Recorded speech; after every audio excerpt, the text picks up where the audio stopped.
Hey guys, tonight we're going way back, like gas lamps and corsets back, to a time when people were terrified of pleasure but absolutely obsessed with it. That's right, the Victorian era. You've probably seen the surface set stuff. Tight bodices, top hats, painfully awkward courtship rituals, but beneath all that propriety and lace is something stickier and stranger. Let's just say you probably won't survive this century without losing your mind, your dignity, or at least your moustache. So before you get comfortable, take a moment to like the video and subscribe, but only if you genuinely enjoy what I do here. Now, what city are you watching from, and what time is it right now where you are? Just curious who's also awake, wide-eyed, and Googling things they definitely shouldn't be. Now, dim the lights, maybe turn on a fan for that soft background hum, and let's ease into tonight's journey together. You step out onto the cobbled streets of London in the 1840s, the air thick with coal smoke and decorum. Everything looks just so. Prim ladies with parasols, men in stovepipe hats nodding solemnly, children in little sailor suits being walked by nannies who haven't smiled since the Crimean War. But don't be fooled. Underneath the starch and silence, this place is filthy with contradiction. It's a world where saying the word leg is borderline scandalous. But paying a prostitute for a virgin reenactment is something your dentist might do on a Tuesday. The first thing you notice is how obsessed everyone is with not talking about sex. Entire bookshelves groan under the weight of etiquette manuals and moral guidance tracts, warning against indulgence, self-abuse, and the ever-looming threat of deviant thoughts. It's exhausting. Even the furniture is trying to protect you. Chair legs are draped with tiny cloth covers to prevent your mind from wandering somewhere lascivious. You laugh thinking it's a joke. It's not. In this world, sexuality is a problem to be managed, hidden, or corrected. Women are expected to be nearly asexual before marriage, and then somehow flip a switch once the ring is on. Men, on the other hand, are assumed to be beasts barely clinging to decency, which explains all the cures being peddled on every street corner, patent elixirs, electric belts, and horrifying devices involving straps and spikes. We'll get to those in a bit, don't worry. What's wild is that everything is sexualized, just not in the way you'd think. A glimpse of ankle might cause a moral crisis. A faint blush on the cheeks is interpreted as evidence of secret lust. A handkerchief found under your bed might warrant a private talk with a priest. And if you're a woman, your entire existence is framed around whether you're pure, fallen, or redeemable. That's it. 3 lanes, no exits. This moral rigidity is enforced by an invisible web of gossip, judgment, and genuinely terrifying neighbours. You meet one, Mrs. Bixby, a plump, hawk-eyed widow with a fondness for binoculars and an uncanny ability to sniff out immorality within a half-mile radius. She's watching you right now, you wave. She frowns. You're doomed. But here's the kicker. For all the outward repression, the Victorian world is practically vibrating with suppressed desire. London alone hosts thousands of brothels, from high-end parlour houses, where rich clients are offered tea and poetry before being gently disrobed, to underground dens where things get experimental. The government knows, the clergy knows, even Queen Victoria knows, but as long as it's done in silence and behind closed doors, it's politely ignored.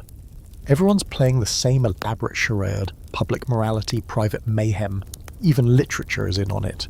You pick up a random volume of Tennyson. At first glance, innocent.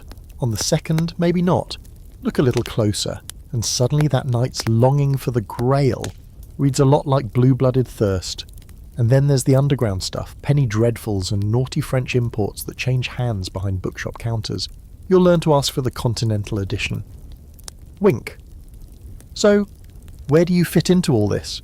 Let's say you're average, middle class, respectable-ish. You keep your head down, dress modestly, and speak in passive euphemisms. But you've got questions. Maybe you've noticed your heart races when you pass the corset shop. Maybe you've accidentally touched the housemaid's hand and thought about it for 3 nights. You're not alone.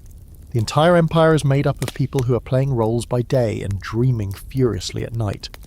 Historically speaking, this era is obsessed with control because it's terrified of chaos. Britain is expanding, industry is booming, but the human body, its urges, fluids, and mess, is seen as the one wild variable. So they try to clamp down on it, literally.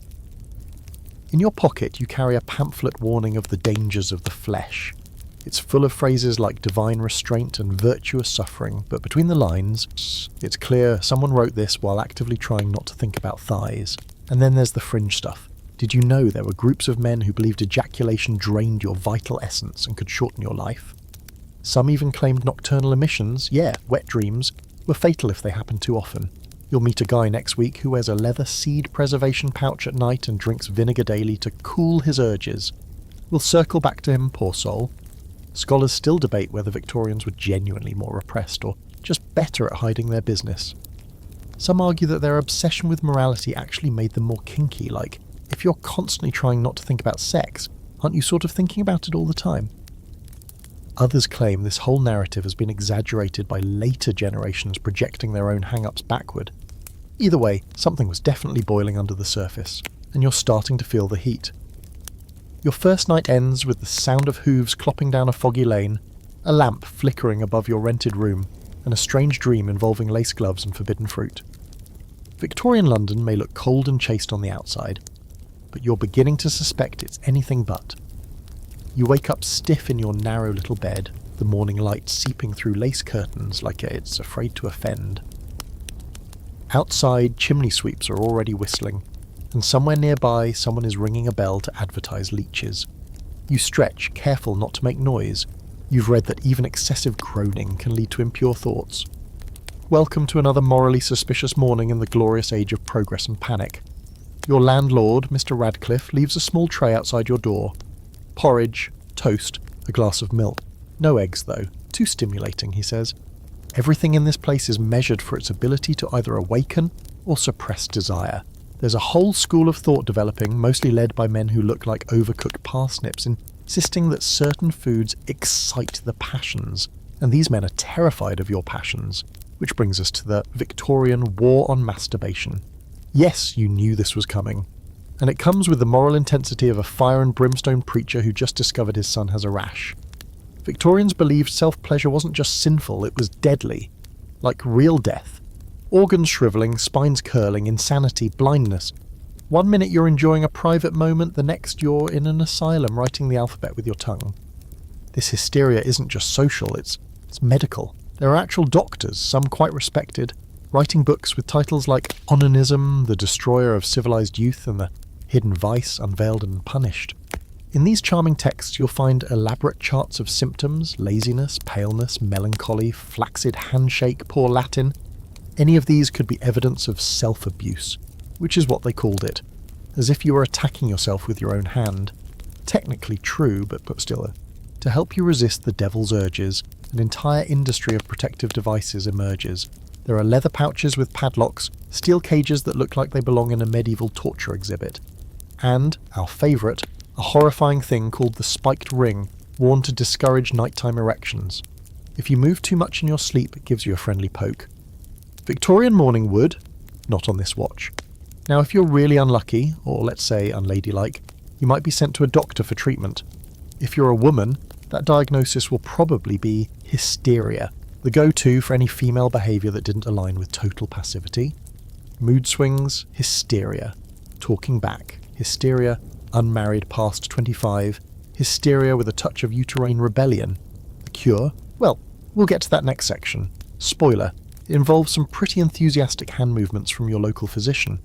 But right now you're walking through the market square, passing stands selling pamphlets on purity, cold oatmeal vendors, truly cold oats are the official food of moral fortitude, and oddly cereal boxes with an oddly intense gaze on the front.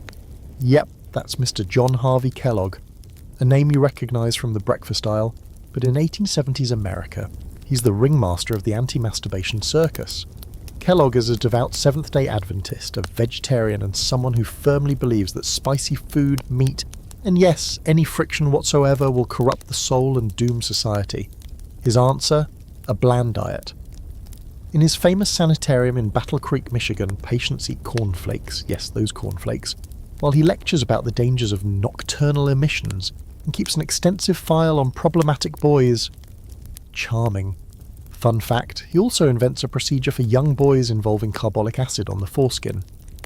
We won't go into detail, you're trying to fall asleep here, but let's just say the guy made your high school gym teacher seem like a sex-positive poet. What makes this whole movement even more bizarre is that it's cloaked in this halo of science and modernity. It's not just about religion, it's about the future. Victorians are in love with progress, trains, electricity, typewriters, but they're also terrified that all this forward motion might unleash some kind of primal chaos. Masturbation becomes the stand-in for every fear, of decay, of illness, of rebellion, of difference.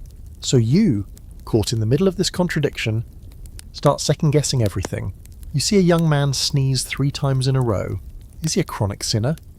You catch yourself daydreaming about the butcher's apprentice. His hands are strong, his apron always a little wet. And suddenly you feel like a walking scandal. Is thinking impure thoughts as dangerous as doing them? According to the literature, yes. In fact, thought crime is taken very seriously. There are tracts urging you to recite Psalm 119 the moment an unclean idea pops into your head. Some suggest bathing in ice water. Others recommend tight woolen undergarments to prevent wandering hands. It's both horrifying and hilarious. These people are treating basic biology like it's a demon infestation. Here's the ironic bit. Even the people who write this stuff probably don't believe all of it. In one curious twist, you stumble across the diary of a physician who spent his whole life preaching abstinence. Buried between sermons and medical case studies is a single ink-smudged line. I miss her terribly. Sometimes I dream she is still beside me, and I wake damp, ashamed and grateful. There it is, the crack in the wall, the whisper behind the sermon. This sentry might be pretending, but its body is still very much alive. There's still a scholarly argument about whether this obsession with masturbation and bodily control was unique to the Victorians, or just a louder version of something older.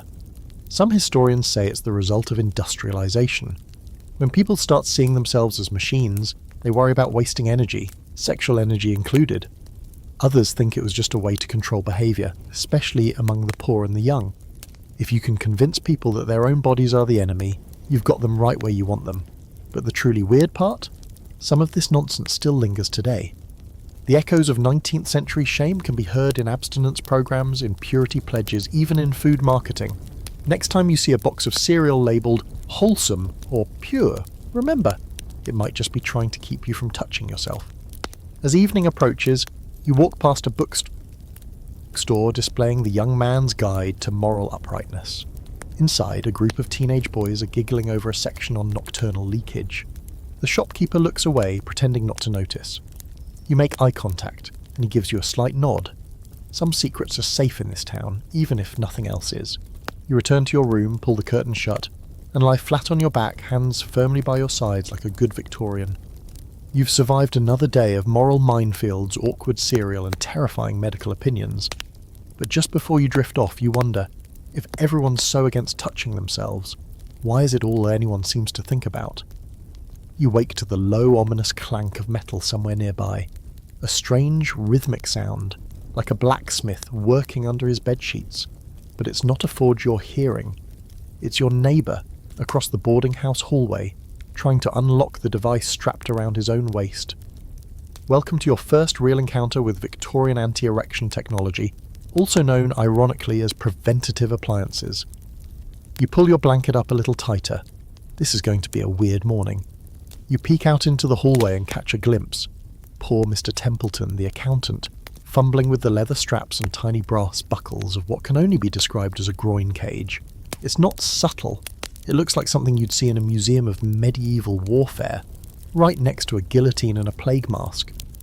The device is designed to prevent erections, specifically the kind that happen while you sleep. Apparently, dreaming about ankles or softly glowing lamplight can now earn you a night in metal underpants. Now, let's talk about these devices. You've got your basic male chastity belt, a contraption that comes in iron, brass or leather, often with sharp spikes facing inward to prevent nocturnal stirring. Some are padded for comfort, which feels like the most insulting adjective you could use here. Others include small bells that jingle if you move too much down there, alerting your family, or your physician, or maybe just God himself. And yes, there are female versions too. You visit a curious little shop in Soho, ostensibly a supplier of medico-mechanical aids, and spot an entire glass case labelled Protective Devices for Wayward Daughters. Inside are metal bloomers, locking drawers, and something disturbingly labelled the anti-libido corset.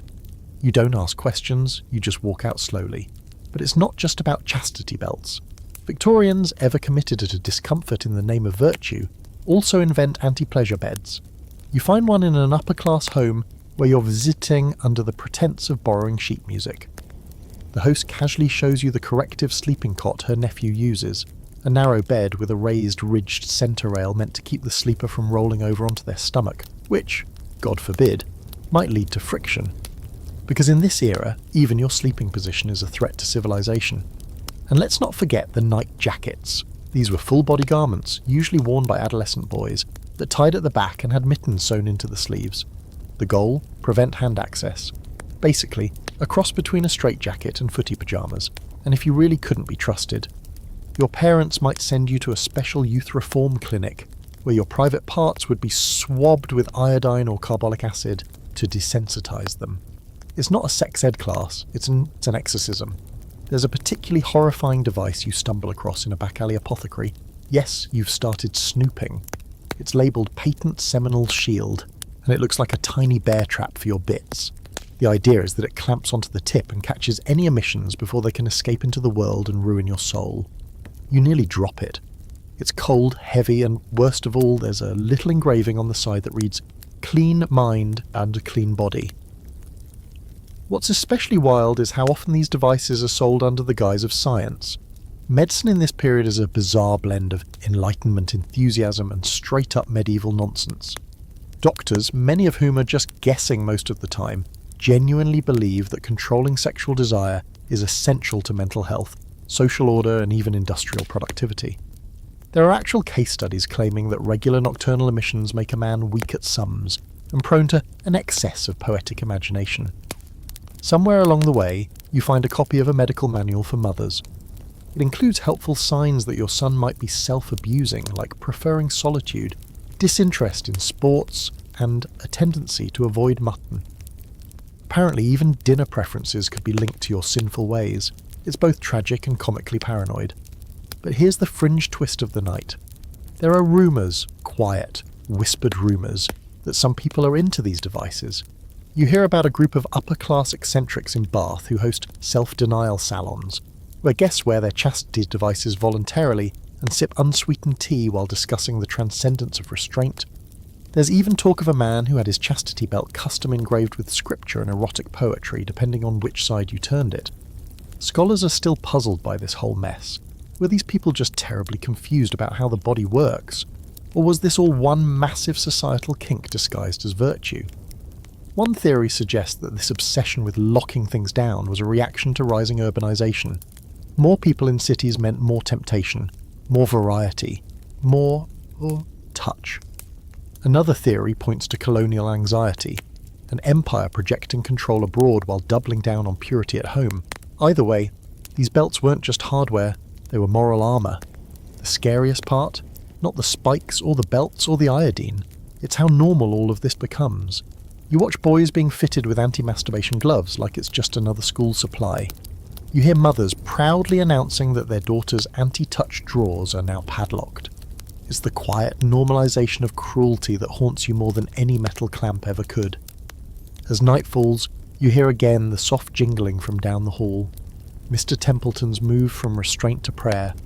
You lie back in bed, eyes open in the dark, imagining a world where even dreams are suspect. You're starting to realise that in the Victorian era it's not your senses that define you, it's how successfully you can punish yourself for having them. Morning comes reluctantly, seeping into your window like it's trying not to get caught. You lie still for a moment, trying to pretend you didn't hear the woman downstairs sobbing last night, or the sharp clack of boots pacing in front of her door.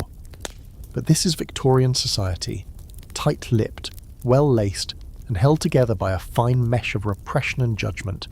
Today, you're learning how this culture turns women into saints, sinners, or broken things, and most of the time, all three at once. You're headed to a friend's home for tea. She's a proper lady, gloved, modest, and constantly apologising for her own existence.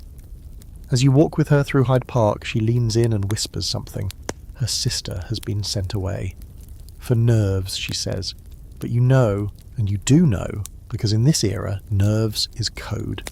For desire, for rebellion, for touching yourself, for reading the wrong book or flirting with the wrong man or, God forbid, not wanting to marry at all. Victorian womanhood is a fortress, and any sign of emotional weather gets you locked in the attic. You arrive at her family's townhouse, tasteful curtains, muffled clocks, and the faint scent of lavender. And that's when you meet the mother, regal, upright, and carved out of something colder than stone. Over tea, she delivers a monologue that sounds more like a sermon than small talk. A good woman, she explains, does not experience urges, not unless it is her husband's will, and even then it is a burden to be endured. She smiles thinly. You nod politely while trying to keep your jaw from hitting the table. This wasn't just one woman's opinion. This was the doctrine of the age, the cult of the pure woman. She must be delicate and ethereal, almost pre-sexual, childlike in her ignorance, angelic in her modesty. You hear phrases like fragile virtue and moral bloom, as if female sexuality is a flower that wilts the moment it's touched. And once it's wilted, it's ruined. A man who has many lovers is worldly. A woman who has one lover too early, she's ruined forever. Welcome to Victorian logic. And here's the really sick twist. Women are told they aren't supposed to enjoy sex, not even with their husbands. Passion is considered masculine, animalistic, dangerous. A woman who displays desire is labelled deviant, sick, or in need of medical intervention. It's all very convenient if you're a man who doesn't want to consider your partner's needs. Even more convenient if you're a doctor who gets paid to cure her of them. But women did have desire, of course. They just didn't have the language for it, or the permission, or the privacy. If you're a Victorian woman and you catch yourself lingering too long over the stable boy's arms, your only recourse is guilt. Maybe you confess to a priest, maybe you read a sermon aloud to yourself, maybe you weep quietly into your needlework and pray to be cleansed. Some women write it down, then burn the page. Others keep diaries locked in tin boxes under the floorboards, filled with passages like, "He looked at me and I feared I would burst into flame." But there were always outliers, quiet rebels hiding in the folds of lace. You meet one at a small gathering in Bloomsbury, Miss Dalrymple, late 30s, unmarried, and as they say, very independent. She wears her hair slightly loose, just enough to make people talk.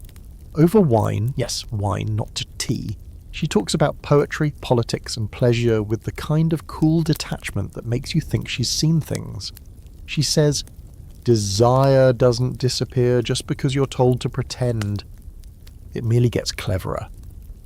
You suspect she has lovers, possibly several, or possibly simultaneously. You kind of want to be her. The scholarly debate around all this is thick with contradiction. Some argue that the whole Victorian women were frigid myth is just that, a myth, crafted later to make the 20th century look more progressive. Others say the myth existed because women were forced to internalise a sexuality as a moral ideal.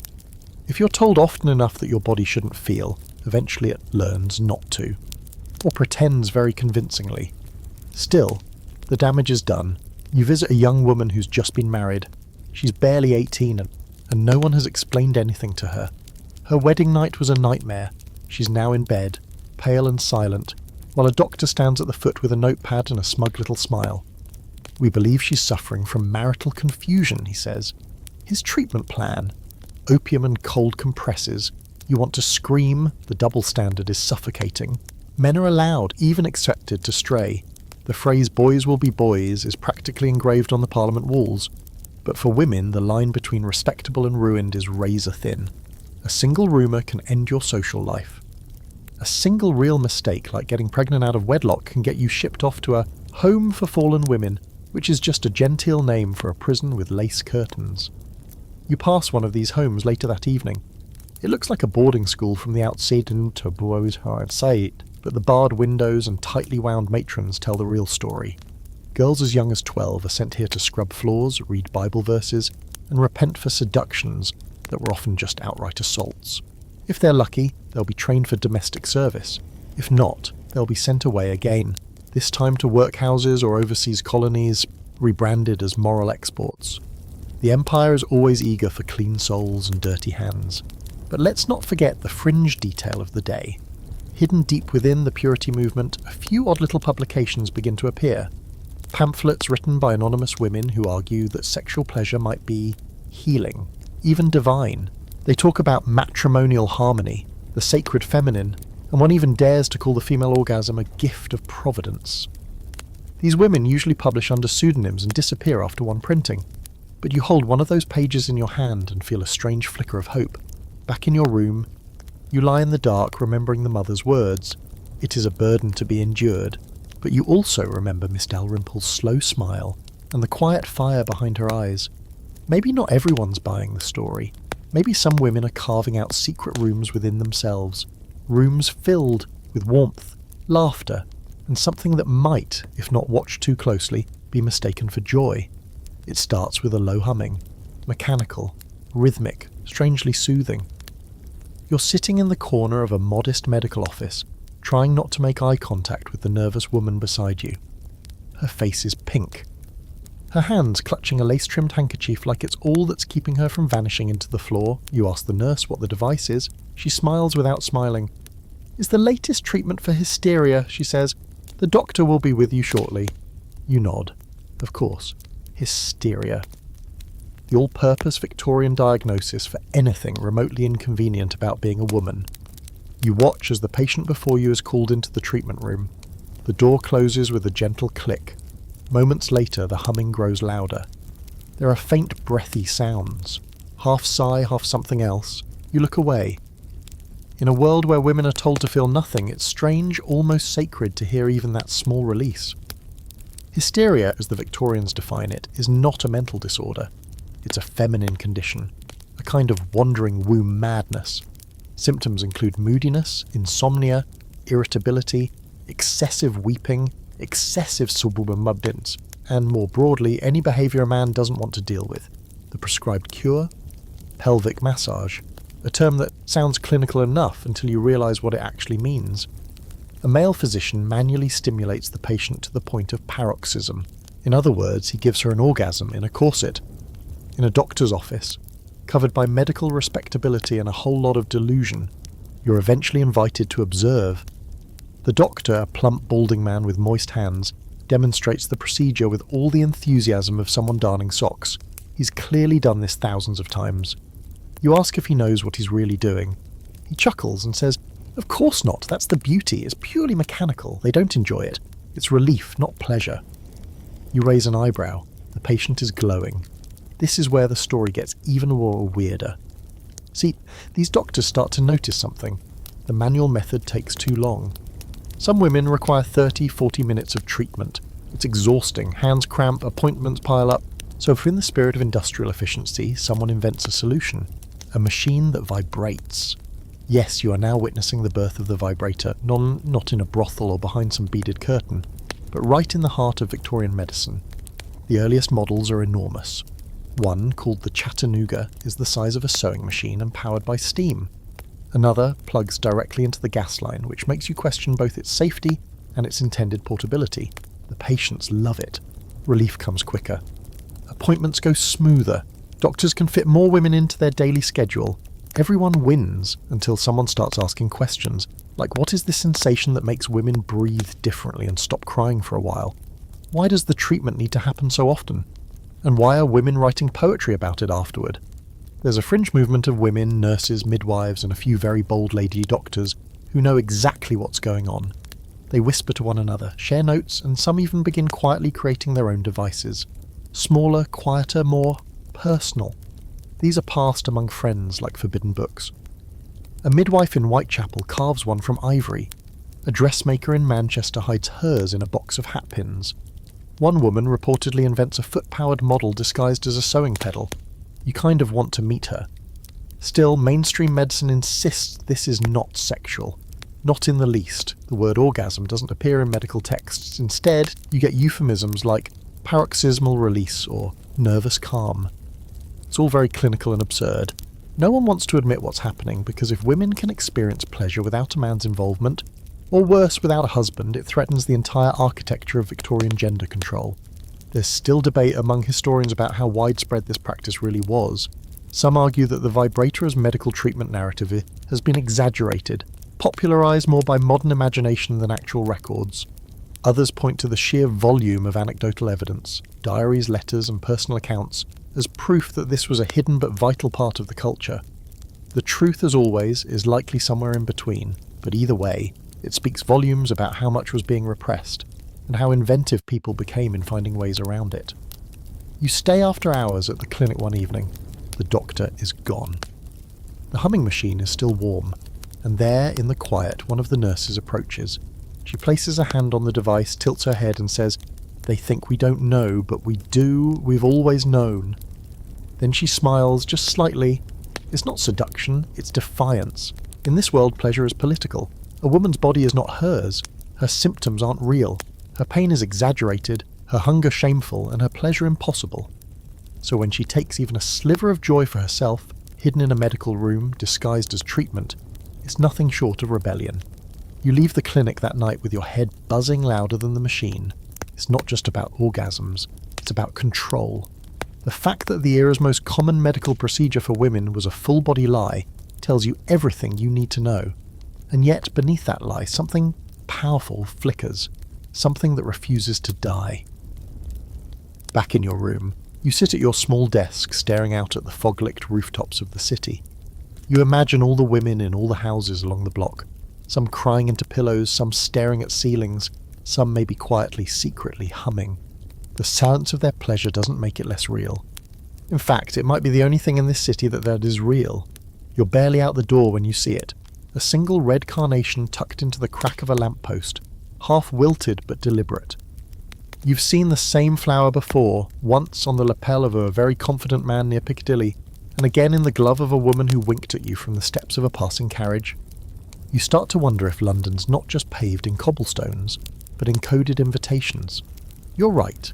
Tonight you're slipping past the veil of civility into one of the city's quietest, busiest secrets. The sex industry, or as it was called more politely at the time, the night trade. It's not what you expect. No red neon, no flashy signs. Everything here is done with precision and elegance. Brothels are disguised as tea parlours, private libraries or dressmakers' shops. On the surface, it's all needlepoint and fainting couches. Beneath, satin, contracts, and some extremely flexible definitions of morality. You're meeting someone who knows the trade. Her name is Clara, and she works out of what appears to be an antique bookstore. Upstairs, however, is a maze of velvet drapes, carved bedposts and rooms named after ancient goddesses. Clara doesn't flinch when you ask questions, she just pours you a drink and smirks. They act shocked in public, she says, but most of them come back weekly, even the ones who write sermons. This isn't some chaotic back-alley affair. Victorian prostitution is organised, especially in London. High-end brothels, often called houses of accommodation, function with strict schedules, clean linen rotations, and client ledgers written in code. Clara explains that flowers aren't just for decoration. They're a communication system. A white rose signals innocence. A daisy means discretion. A red carnation? That means you're in the mood for something more theatrical. There's a whole underground etiquette to it. Men leave calling cards with specific initials. Women use fans and gloves to indicate availability, interests, and even prices. You're handed a little guidebook, unpublished of course, entitled The Gentleman's Evening. It reads like a menu crossed with a spy manual. Everything's veiled in euphemism. Taking tea with Madame might mean a foot massage, or it might mean being gently whipped while reciting lines from Paradise Lost. Depends on the neighbourhood. And oh, the neighbourhoods. Soho's the heart of it, of course. Gritty and electric. Oh, but you're surprised to find that even in the respectable districts, the trade thrives. In Mayfair, for instance, many private homes have a spare back entrance just for discreet company. Some of the wealthiest brothels operate out of townhouses indistinguishable from those of lawyers or judges. You pass one and see a gentleman you recognise, a well-known preacher, disappearing through a side gate with his hat pulled low. The hypocrisy is baked into the system. Victorian society is obsessed with sexual purity, yet relies on a thriving underclass of sex workers to absorb the desires no one's allowed to admit they have. Women are divided neatly, those you marry and those you visit on Thursdays, and while clients might whisper and tiptoe, the women doing the work learn to survive with sharp minds and sharper instincts. There's a common misconception that all Victorian sex workers were destitute or desperate. Some were absolutely trapped by poverty, addiction or coercion. But others, like Clara, chose the life with eyes wide open. It's this or governessing, she laughs. And at least here, I don't get hit for correcting someone's Latin. She explains that some women even form collectives, sharing profits and protecting each other. In this twisted, buttoned-up world, it's one of the only spaces where a woman can earn real money, real quickly, without asking a man's permission. But it's not all red velvet and witty asides. You visit a lower-end brothel near the docks, and the mood shifts entirely. The air is thick, the wallpaper peels, and the girls look half your age. Some don't speak English, others stare at the wall like it's got answers. One slips you a note when the madame isn't looking. It says, "Help me." There's a grim industry beneath the glamour. Trafficking, coercion, and child exploitation are rampant, especially in the darker corners of the empire. There are reports, some exaggerated, some not, of girls as young as 10 being bought and sold in alleyway deals or imported under the guise of domestic help. The 1885 scandal involving the Pall Mall Gazette and the exposé titled The Maiden Tribute of Modern Babylon brings some of this into public view, but much of it remains shadowed. Justice is selective. Outrage is fleeting. And meanwhile, the business continues. The legal status of sex work is a nightmare of contradictions. It's technically legal to be a prostitute, but soliciting is illegal. Brothels are tolerated but not officially permitted. The police often raid the same establishments they visit privately. Women are arrested far more frequently than men. You hear about one girl, 19, taken in by the vice squad and listed in the paper the next morning as a common harlot. Her client, a barrister, remains anonymous. You ask Clara if she ever worries about getting caught. She shrugs. "Only if I forget which judge is coming over next week." It's a quiet truth you begin to see everywhere. The system isn't broken. It's designed this way. Shame keeps women silent. Hypocrisy keeps men safe. On the fringe, there are some early activists beginning to challenge this. Women like Josephine Butler, who campaign against the Contagious Diseases Acts, laws that allow police to detain and forcibly examine any woman suspected of prostitution. No trial, no evidence, just suspicion. Butler calls it state-sanctioned assault. You meet a woman who marched with her, eyes blazing, saying, "If my body is public, so is my rage." Scholars still argue over how much autonomy Victorian sex workers really had. Some say they were victims of circumstance. Others say they carved out power in a world that gave them none. The truth, like everything in this era, lives in the grey spaces between parlour and prison. That night, as you walk home, you spot another flower. This time a daisy, left on the edge of a fountain. It's hard to know what it means now. Is someone sending a message? Asking for company? Offering safety? Or just reminding the city that desire can bloom even in the most carefully manicured gardens? Back in your room, you tuck the unofficial gentleman's guide into your drawer and lie down, mind racing. The city outside hums with secrets, code words, and velvet curtains that hide more than they reveal. It turns out that in the Victorian world, propriety isn't the opposite of vice, it's just the costume it wears. You're at a funeral, and someone is clearly flirting with you, not subtly either. The gentleman standing beside you adjusts his mourning cravat with deliberate flair, lowers his voice to an almost scandalous octave, and compliments the way your veil drapes over your face. Like shadow on marble, he says. You raise an eyebrow, he smiles knowingly. You glance around. You're in the middle of a cemetery, surrounded by weeping relatives, and a rather competent soprano singing about eternal rest, and yet there's a charge in the air. Welcome to another bizarre corner of Victorian society. Mourning as erotic performance. You didn't expect this when you woke up, but here you are, fully dressed in black silk and realising that grief in this era comes with corsets, lace, and a lingering scent of lavender water and moral ambiguity. Mourning isn't just an emotional state, it's a social ritual, and for some, a highly sensual one. Let's break it down. Victorian mourning customs are elaborate. If your husband dies, you're expected to wear black for at least 2 years. During that time, you're meant to abstain from social functions, avoid bright colours, and generally present yourself as a living monument to lost love. But here's the twist. Mourning attire is incredibly detailed, incredibly expensive, and, if we're being honest, kind of hot. You're standing in front of a mirror now, trying on a deep mourning ensemble. Jet black silk dress, crepe veil, and gloves so tight they require another person's help to button. You can barely breathe. Your waist is cinched. Your skin, pale and untouched by sun, seems to glow against the darkness. And this is the weird part. You look unintentionally devastatingly alluring. There's something about the aesthetic of loss that starts to attract attention. Maybe it's the contrast, the life wrapped in mourning, the softness beneath the structure.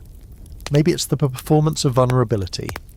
Or maybe it's just that you're suddenly off limits, and Victorians love nothing more than a forbidden fruit. A widow in her first year of mourning was considered untouchable, but also mysteriously magnetic. Think of it as the ultimate slow burn. No touching, no laughing, no invitations, and yet every glance lingers just a little too long. The Victorians are obsessed with death. Photographs of corpses, locks of hair turned into jewellery, poetry about angels and tombstones and forever long embraces. In a way, mourning becomes a kind of aesthetic kink, cloaked in legitimacy. If a woman is veiled, it's not provocative, it's proper. If she avoids conversation, it's not flirtation, it's respect, and yet, somehow, the effect is almost hypnotic. You meet another widow, Mrs. DeWitt, mid-30s, childless, stunning in her widow's weeds. She explains the rhythm of mourning like a schedule. First year, full black. Second year, black with lilac trim. Final months, greys and whites. Colour returns, she says, like breath into the lungs. But not before it's earned. She's had 5 marriage proposals since her husband passed, none of which she's accepted. I may be mourning, she says with a sly smile, but I'm not dead. You ask if she misses her husband. She pauses. He was kind, but dull, then adds, I prefer this part, truth be told, the freedom, the silence. She runs her hand over the smooth black crepe of her sleeve. And they treat me differently now, like I'm dangerous. You can see it, the power in her stillness, the way men trip over themselves to help her into a carriage, the way women whisper behind gloved hands. In mourning, she's untouchable, and in being untouchable, she's worshipped. There's a fringe detail you pick up from a fashion magazine of all places. Some widows in high society began to commission mourning corsets that emphasised the waist even more than regular ones. The theory? A visible, dramatic hourglass silhouette made a clearer contrast with the all-black dress and created a sense of elegant fragility. So yes, women were literally reshaping their bodies to look gracefully devastated. Some of the wealthier widows became what the gossip columns referred to as eternal mourners.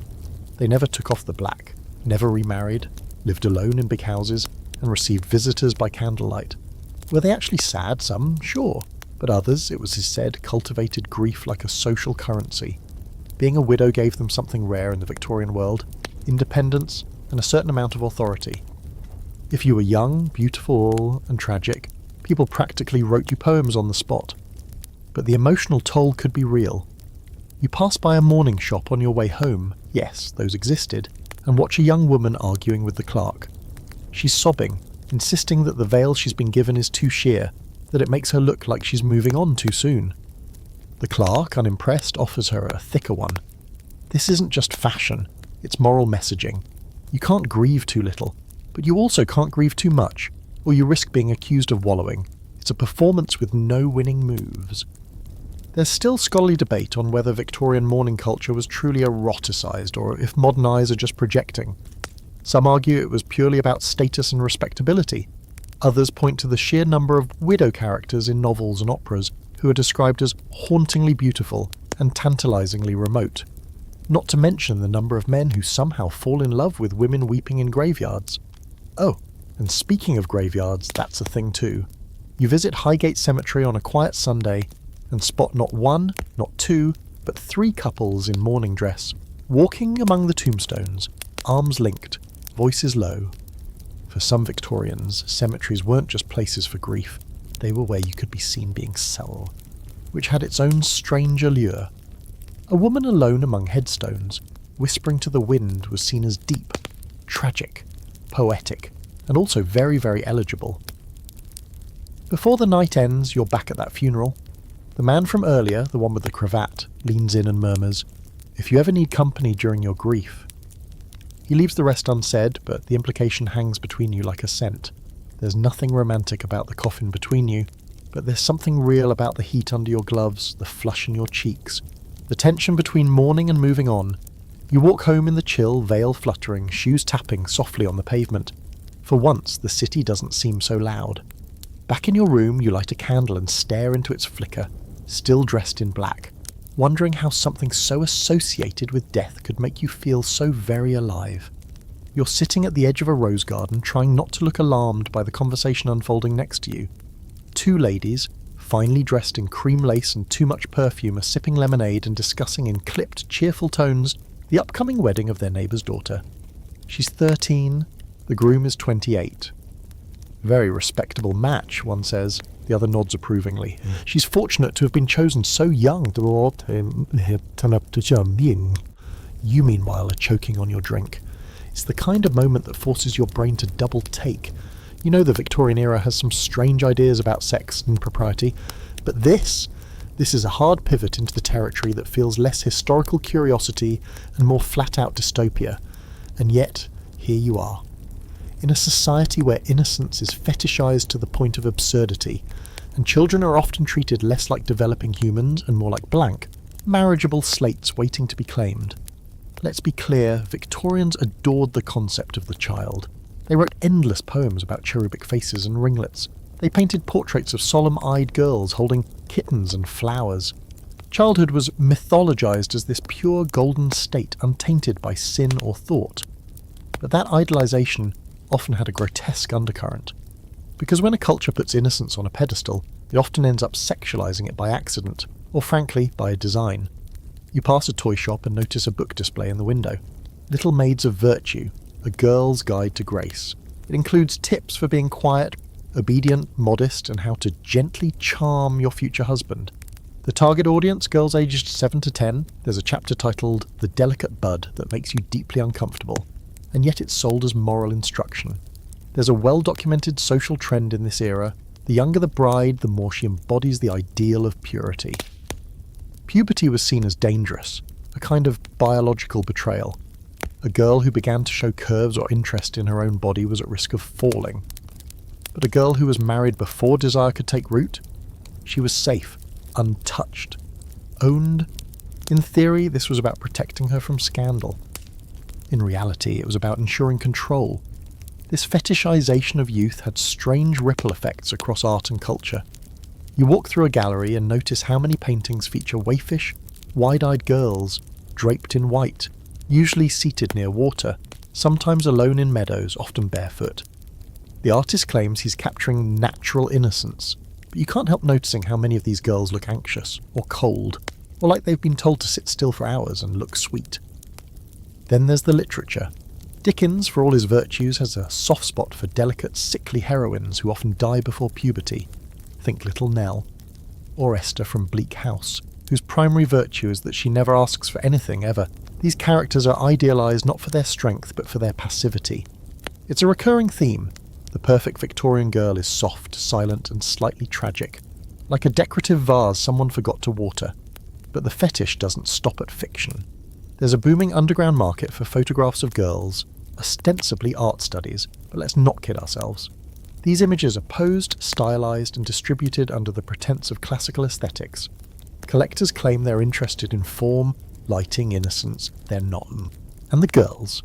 Many come from poor families, sent to studios by parents who believe the work is respectable. You overhear a conversation in one such studio. The photographer, known simply as Mr. E, is explaining to a client how youthfulness translates so beautifully to light. He gestures to a collection of prints. You glance over, and your stomach turns. The poses are stylised, yes, but there's an eerie undercurrent to all of them, a deliberate vulnerability, an intimacy that feels entirely unearned. You leave without saying a word. Then there's the age of consent. For much of the Victorian period, it's 12. It's not until 1885 that it's raised to 16, and even that only happens after a massive public scandal involving investigative journalists, child trafficking, and public outcry. You read the headlines from the time, the maiden tribute of modern Babylon, and the language is dramatic, theatrical.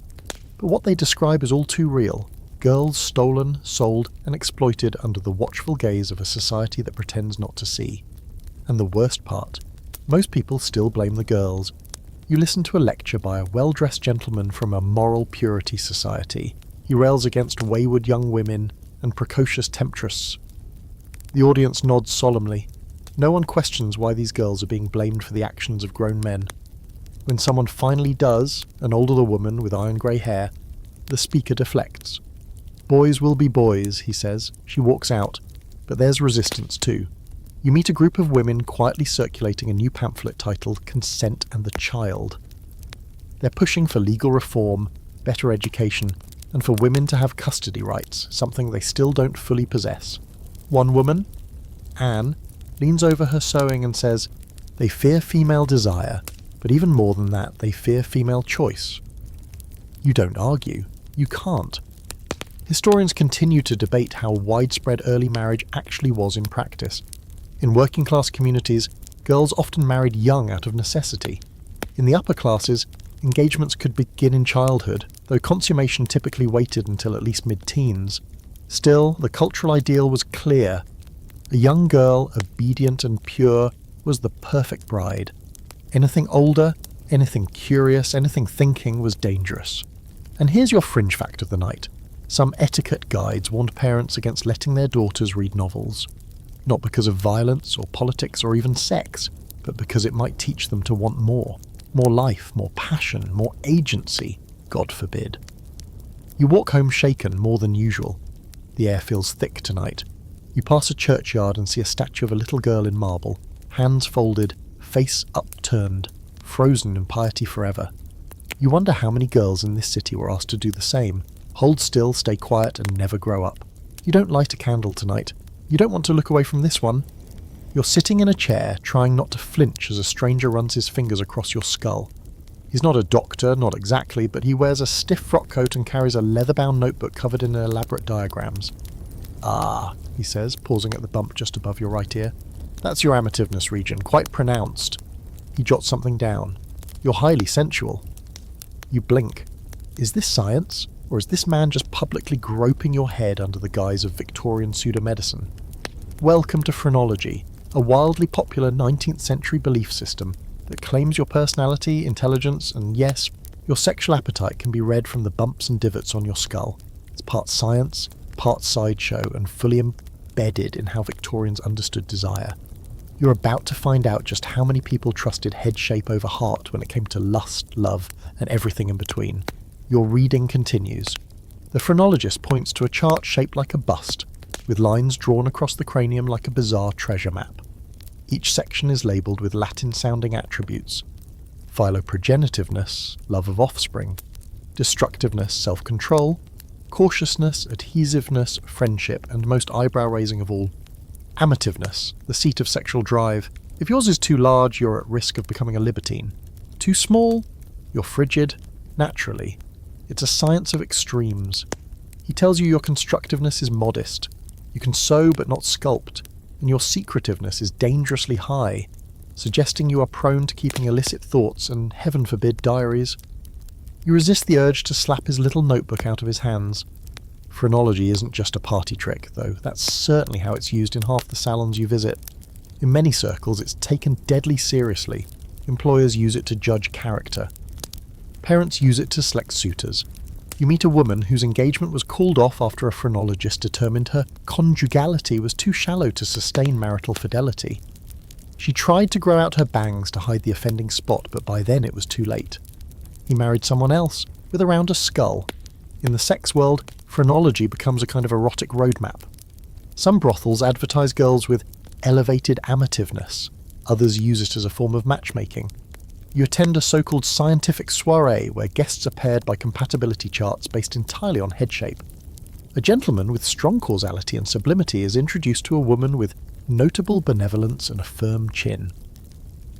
They're supposed to discuss poetry. Instead, you catch them kissing behind a potted fern within 20 minutes. There's something about all this that's both laughable and disturbing. On one hand, it's deeply silly, the idea that your libido could be read like braille across your scalp. On the other, it's another way Victorians try to classify sexuality, to contain it, label it, chart it. If you can turn desire into a bump, maybe it becomes less dangerous, less unpredictable, less humanador. You stumble across a fringe pamphlet titled Erotic Craniometry, a guide to passion through bone. It's printed on cheap paper and sold under the counter, but it's surprisingly detailed. It lists ideal pairings based on head topography, suggests exercises for refining the amative ridge, and warns against inordinate development in the regions of carnal conquest. The illustrations are equal parts scientific and softcore. One image shows a woman lying in bed while a man measures her forehead with calipers. Another shows a man staring at his reflection, presumably trying to spot the part of himself that wants to touch thighs. There's even a bizarre trend you hear whispers about, people intentionally altering their skull shape. Some use pressure devices, not unlike those used on infants in certain ancient cultures. Others sleep with their head pressed against carved wooden blocks to encourage moral symmetry. One man reportedly tried to sand down a protrusion he believed made him too promiscuous. It did not end well. Medical professionals of the time are divided. Some call phrenology revolutionary, others call it rubbish. But it doesn't matter what the journals say, people believe it. And belief is more powerful than fact, especially in a society that's terrified of its own urges. Better to trust a bump than a feeling, better to study lust in a textbook than experience it in real life. And here's the strange paradox. In trying to map sexuality, phrenology makes it more present. It gives people permission to talk about desire in coded terms. You can say, his amativeness is dominant, instead of, he looks at me like he wants to unlace my boots with his teeth. It becomes a kind of flirting, a very awkward, extremely Victorian form of flirtation. You attend one final demonstration, a travelling phrenology tent in the countryside. The man running it is part showman, part quack, part therapist. A teenage girl sits nervously before him. He places his hands on her scalp and says, "You've got the brow of a poet and the nape of a nun." She doesn't know whether to curtsy or cry. Her mother beams, another reading complete. Later that evening you find her again. She's tucked behind the tent, notebook in hand, sketching skull diagrams and muttering, "Nape of a nun, my arse." You sit with her. She confesses she wants to be a surgeon, but everyone tells her girls aren't built for science. You tell her they're wrong. She grins. "Maybe I'll start with his skull?" Historians today mostly view phrenology as a quaint detour, a pseudoscience born from a genuine hunger to understand human nature. But the problem with trying to box up people is that eventually someone forgets there's a person inside. And while it might seem harmless to fondle someone's head in the name of romance, it's also a way to police desire, reduce identity, and turn the beautiful chaos of lust into just another equation. You walk home under a wide purple sky, your own skull suddenly feeling much too small to hold all the contradictions you've witnessed. Maybe your amativeness is off the charts, or maybe you're just tired. Either way, you swear off anyone who owns a set of measuring calipers. You're in a darkened drawing room now, fingers laced with strangers on either side, the candle in the centre of the table flickering like it knows something you don't. Someone whispers, "Is there anyone here with us tonight?" And a cool draft skims your neck, although the windows are all shut. You're at a séance, because of course you are, and it's about to get weird in the way only Victorians can make weird. A blend of genuine grief, desperate longing, amateur theatrics, and, well, ghosts that like to get handsy. Spiritualism is all the rage in the late 19th century. The dead, apparently, have excellent social lives. People gather in parlours to summon them, commune with them, ask for advice, and occasionally accuse them of rearranging furniture. Mediums become celebrities. Ouija boards become dinner party entertainment. And as you quickly learn, many spirits seem surprisingly invested in your love life. The woman leading tonight's séance is named Miss Ada Lightfoot, a medium known for her sensitivity to vibrations. She's dressed in soft lilac muslin and smells faintly of burnt matches and sandalwood. Her eyes flutter shut as she channels the captain, her spirit guide who once fought in the Napoleonic Wars and now spends eternity giving vague advice and touching people's knees under the table. "There is love here," Ada murmurs, "a great passion, unfulfilled." A man 2 seats down gasps. His wife elbows him. You wouldn't think the afterlife would have time for romantic entanglements, but in Victorian séances, love and lust are frequent visitors. Spirits declare undying devotion. They pass messages like Victorian Tinder swipes. "I always wanted to kiss you. I forgive you for marrying my brother. The blue dress was my favourite." These messages are delivered through knocks, table tilts, automatic writing, or, most awkward of all, spirit possession, where the medium temporarily becomes a dearly departed lover and says the things you were never brave enough to hear when they were alive. You meet a widow who visits séances weekly just to hear his voice. She confesses that sometimes, after the sessions, She goes home and touches the bedsheets where he used to lie, pretending his spirit lingers there. You ask if it's comforting. She says, "It's not about comfort, it's about permission." And you get it. In a world where women are told they can't want, can't touch, can't feel, the ghost of a man who once desired you might be the only safe way to admit you still burn. But not everyone's here for grief. Some come seeking answers, yes, but others come for something else entirely. You hear whispers about seances that turn her heated. One man claims his deceased mistress caressed his thigh during a trance. Another brags that a spirit kissed him through the lips of a young medium. It's all very ethereal and also very suspect. There's even a growing circle of sensual mediums who claim their bodies are vessels for love energy, and that the release of that energy via touch, breath, and even full body contact is part of the spiritual process. They hold private sessions by appointment only, and are almost always women who wear too much lace and too little shame. You sneak into one such session. The spirit is named Lucien, allegedly French, possibly imaginary, definitely flirty. The medium, eyes rolling back, begins to moan softly and describe things in vivid, unprintable detail. The audience watches in rapt, flushed silence. One woman fans herself furiously. One man needs a moment outside. Of course, mainstream society pretends this isn't happening. The official stance is that seances are for closure, not climax. But the line is blurry, very blurry, especially when the veil between worlds becomes a convenient excuse for expressing all the feelings you're not allowed to name in daylight. Victorian scholars today still wrestle with the true function of spiritualism. Was it religious, psychological, feminist, erotic, all of the above? For women especially, it offered something rare, a platform, a voice. Mediums could speak boldly, move freely, even express desire, all while blaming it on the spirit realm. As long as it was a ghost doing the talking, you could say anything, even everything. There's a fringe theory you read in a forgotten volume titled Spirit Touch, Ghosts and Sensuality in the 19th Century. The author, an ex-medium turned radical theologian, suggests that seances were less about death and more about suppressed sexuality, that in a society too buttoned up to breathe, people turned to the supernatural to safely let out their howls. Spirits didn't just return for closure, they returned to embody all the feelings everyone was afraid to own. You visit a spiritualist church on the edge of town. It looks like any chapel, except the hymns are replaced by trance sessions, and the sermons involve a lot more moaning.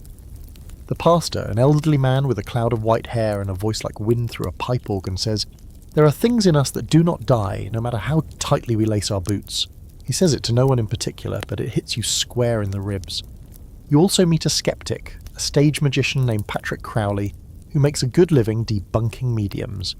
He shows you how table tapping is faked, how ectoplasm is just cheesecloth and spit, but even he admits there's something they're tapping into, not ghosts maybe, but hunger, longing. People need a place to put their wanting. The debate continues. Was it all just grief with special effects? Or was it the only available outlet for the kind of emotional and physical honesty that Victorian society suppressed into near extinction? The answer doesn't come through knocks or whispers. It comes in how people look after a séance, hollow-eyed, half-blushing, dazed like they've just remembered something ancient and forbidden. You leave one last séance just before dawn. The streets are empty, the fog rolling low and fast. You think about how many secrets this city must hold, how many whispered names, how many fingers grazed under tables, under veils, under the surface of propriety. You touch your own hand just to feel something warm, just to be sure you're still here. You don't plan on ending up in a painter's studio tonight. It just sort of happens. One minute you're walking past an open window filled with the glow of gaslight and laughter, and the next you're being pulled inside by a woman in a velvet robe with a cigarette in one hand and a peacock feather in the other. "You have an interesting face," she says. You're not sure if it's a compliment or a warning. She leads you into a room full of bodies, some lounging, some painting, some already halfway out of their clothes. The air smells like turpentine, sweat, and something else you can't quite name. Maybe freedom. This is not a polite gathering. It's a gathering of artists, poets, radicals, and various types of social exiles. The kinds of people who think corsets are tyranny and propriety is for cowards. They call themselves bohemians. Some are genuinely brilliant. Others are just drunk. All of them are escaping something. And tonight, so are you. The painter hosting this chaos is a man named Lyle. Shirtless, bearded, Barefoot, he offers you a glass of something amber and burning. Absinthe, he says, as if you've just been handed a sacred object.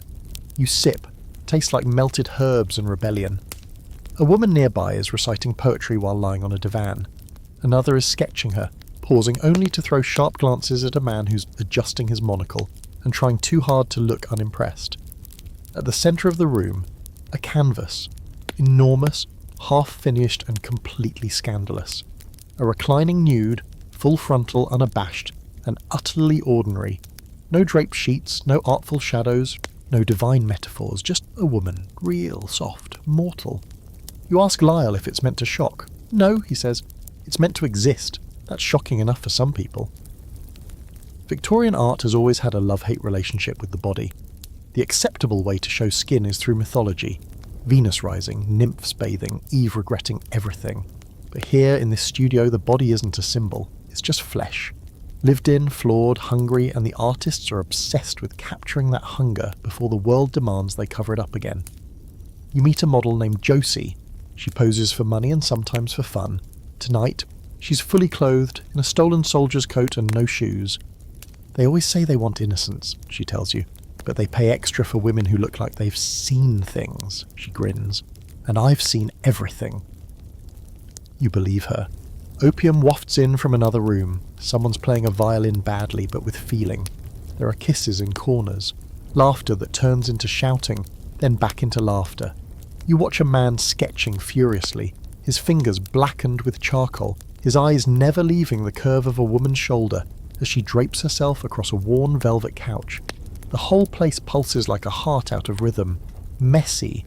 Human alive. This is the fringe where respectability ends and something wilder begins. It's not exactly safe, but it's safer than silence, and that makes it irresistible. The Victorian establishment, of course, despises all of this. The art critics call it immoral. The newspapers call it indecency disguised as culture. One article you read claims that these studios are dens of seduction and unnatural pleasure. You glance around. They are not wrong. But what the critics can't stand, really, is that these people aren't ashamed. They're not hiding. They're making joy and scandal out of every exhale. You start to notice how many of these bohemians are queer, openly, even defiantly so. There are men lounging with men, women tangled with women, others floating between whatever they please. In the world outside, they would be arrested. In here, they're adored, painted, pinned in notebooks as muses. No labels, no lectures, just being. There's scholarly debate today about just how widespread these underground spaces were. Some historians argue that the bohemian scene was limited to a few artistic circles. Others suggest that these studios were just the visible tips of a much larger cultural iceberg, a network of alternate living, loving, and expressing that existed in defiance of everything Victorian morality stood for. Either way, they mattered. They were cracks in the system, places where people could breathe, even if just for a night. Your fringe detail tonight? You learn about a small group that called themselves the Nocturnals, artists and writers who believed that true creation only happened after midnight and only in states of mild intoxication. They kept journals, wrote manifestos, and occasionally took lovers solely for the inspiration. One man allegedly tried to paint his own orgasm in real time. It didn't go well, the brush snapped. Later in the evening, or maybe it's morning now, you sit beside Josie again. She's half asleep, half dreaming, muttering about a poem she heard once that ended with the line, "The body is the altar, and desire is the hymn." You're not sure if she made it up or if it's real, but either way, it settles into you like heat. You step outside just as the sky begins to lighten. The street is quiet again. No one would guess what's behind those soot-smudged windows. You smell like paint and smoke and maybe someone else's perfume. You don't mind. Back in your room, you stare at your own reflection. You've spent weeks watching people hide themselves, bind themselves, punish themselves. But tonight you saw something else, something louder and more honest. Desire, unedited. It wasn't all beautiful, but it was real. And in this century, real is the rarest thing of all.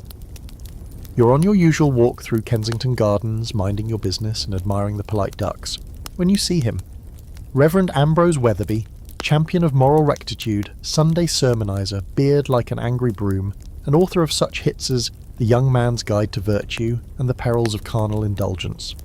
He's also, right this moment, ducking into a nondescript door behind a tailor's shop, then looking over his shoulder like he's about to rob a bank. Naturally, you follow him, and naturally, you do not find a bank inside. Instead, you discover a room lined with red velvet, an entire wall of canes arranged by thickness, and a woman named Mistress Petula wearing a gown that might once have been a curtain. She does not look surprised to see the Reverend. She nods, reaches for a riding crop, and says, "The usual, then." So begins your formal introduction to the gloriously hypocritical underbelly of Victorian society, the one where the loudest moralists often have the strangest secrets. And nobody seems to be more creative in their private hours than the people who yell the hardest about public virtue. Reverend Weatherby is hardly alone. In fact, as you soon discover, the upper ranks of Victorian respectability are practically teeming with people who publish sermons by day and pay for flagellation by night. You stumble across diary after diary, confession after confession, letters so flowery and restrained they feel like Victorian erotica mad libs. "Dearest Madam, I beg you to remind me of my station with the ash rod, as only your firm but just hand can render me humble." And this from a bishop. You're not even that surprised anymore. The louder someone rails against licentiousness, the more likely they are to have a locked drawer full of silk handkerchiefs and compromising sketches. The duality isn't just ironic, it's systemic. The very structure of Victorian society demands that people live split lives. And when the official version of yourself is all repression, your unofficial one ends up being very, very weird. Case in point, you find a pamphlet, anonymously published, titled The Martyrdom of Cleanliness. It's framed as a warning against modern hygiene practices, but on closer inspection, it's just a breathless description of a man being scrubbed raw by two stern laundresses. It reads like the kind of thing a particularly nervous teenager might hide under their mattress. And yet this pamphlet was distributed by a church charity. You meet a former governess, let's call her Eleanor, who used to work for a very influential politician. She tells you quite calmly that every Friday afternoon he would ask to be caned for rhetorical indulgences. She clarifies, he didn't want to stop doing anything improper, just to be punished for it in private, so he could keep doing it with a clean conscience. He called it moral accounting. It becomes a theme. You meet lawyers who pay to be disciplined by maids in ankle boots. A banker who insists on being addressed as Wretched Harold while being locked in a broom cupboard. A judge who once sentenced a man to jail for public indecency, then hired the very same man the next week to perform in a private pantomime where everyone wore fox masks. The level of sheer coordinated hypocrisy is dizzying. But it's not just the eccentricity that fascinates you, it's the structure of it all. These aren't spontaneous urges acted on in fits of madness. They're rituals, schedules, arrangements. Carefully negotiated power plays that let these men, and occasionally women, unlace the armour of Victorian virtue just long enough to feel something real, and then rebutton it all again before breakfast. You find a personal notebook belonging to a masseur who appears to have developed a full taxonomy of sin and penance. For each thought, there is a punishment. For each indulgence, a cleansing. He writes, "I imagined the barmaid's neck, 10 minutes in the contrition chair. I dreamed I kissed a Frenchwoman, 15 strokes. If I dream it again, 30. You wonder if he ever just allowed himself to enjoy anything? Probably not. There's a scholarly debate about this. Was Victorian moralism really this hypocritical, or are we just projecting modern cynicism onto their secrets? Some argue that these people weren't hypocrites at all. They genuinely believed in morality, but also in penance, in the purifying power of punishment. Others say it's classic power behaviour. Preach abstinence, practice indulgence, and use your position to avoid consequence. And here's your fringe fact of the night. There was an actual underground club called the Society for the Promotion of Chastity Through Discipline. Its members included clergy, judges, and a retired admiral. Their stated mission was to maintain purity through shared correction. But in their minutes, yes, they kept minutes, are detailed notes about spankings, bindings, and a rather elaborate ceremony involving candle wax and Latin chants. You can't make this up. What's wild is that this entire shadow world is hiding in plain sight. Behind respectable facades and under layers of lace, there's something almost theatrical about it. Everyone playing their part, knowing the script, knowing when to bow and when to blush and when to beg for forgiveness, all with the practiced ease of someone who's done this many times before. You think back to Reverend Weatherby. You've seen him now, bent over a fainting couch with welts across his back, weeping quietly while Mistress Petula quotes scripture. You wonder what he'll say in Sunday's sermon. Probably something about resisting temptation, probably something about hellfire, probably something he really truly believes. You head home under a grey sky, passing by marble statues and closed shutters. Somewhere nearby a bell tolls for evening prayers. You wonder how many hands are clasped in genuine devotion right now, and how many are just trying to stop shaking. You unlock your door, sit by the window, and for once, you don't try to make sense of it. You just let the contradictions settle in, heavy as a silk curtain. In this world, the greatest sin is not desire. It's honesty. It's just past midday when you stumble into a small book-lined room at the back of a schoolhouse. You're here to observe a lesson in Latin, but instead, you walk into something much stranger. A boy standing stiffly in front of the class, trousers lowered, and the headmaster standing behind him holding a birch rod like it's an extension of divine authority. The crack of wood on skin echoes off the walls, followed by silence, followed by another crack. No one speaks, no one flinches. You try not to stare, you try not to look. Welcome to the Victorian obsession with flagellation, a practice that blurs the line between discipline and something far more intimate. At first, it seems like standard corporal punishment, a harsh but accepted part of schooling, a tool for character development. But the more time you spend in this particular corner of Victorian culture, the more you realise that flagellation wasn't just about obedience. It was about ritual, about control, and, though no one would ever admit it out loud, about pleasure. Let's start with the obvious. Schools, especially boarding schools, were hotbeds of sanctioned violence. Boys were caned for being late, for speaking out of turn, for failing to recite the correct conjugation of a verb. The punishment was cold, clinical, and utterly normalised. The rods were even named the persuader, the reminder, the governor's companion. Teachers kept them displayed in plain view, sometimes as decorations, sometimes as warnings. A well-worn rod was a mark of pride. But it wasn't just the physical act, it was the ceremony around it. The lecture before, the trousers being lowered, the head bowed in submission, the silence before the first strike. And for some, on both ends of the rod, it became something more, something they didn't have the vocabulary for. You find a journal from a retired schoolmaster who refers to discipline with an intensity that borders on obsession. He writes, "There is clarity and correction, a kind of stillness after the act. The boy breathes differently, I breathe differently.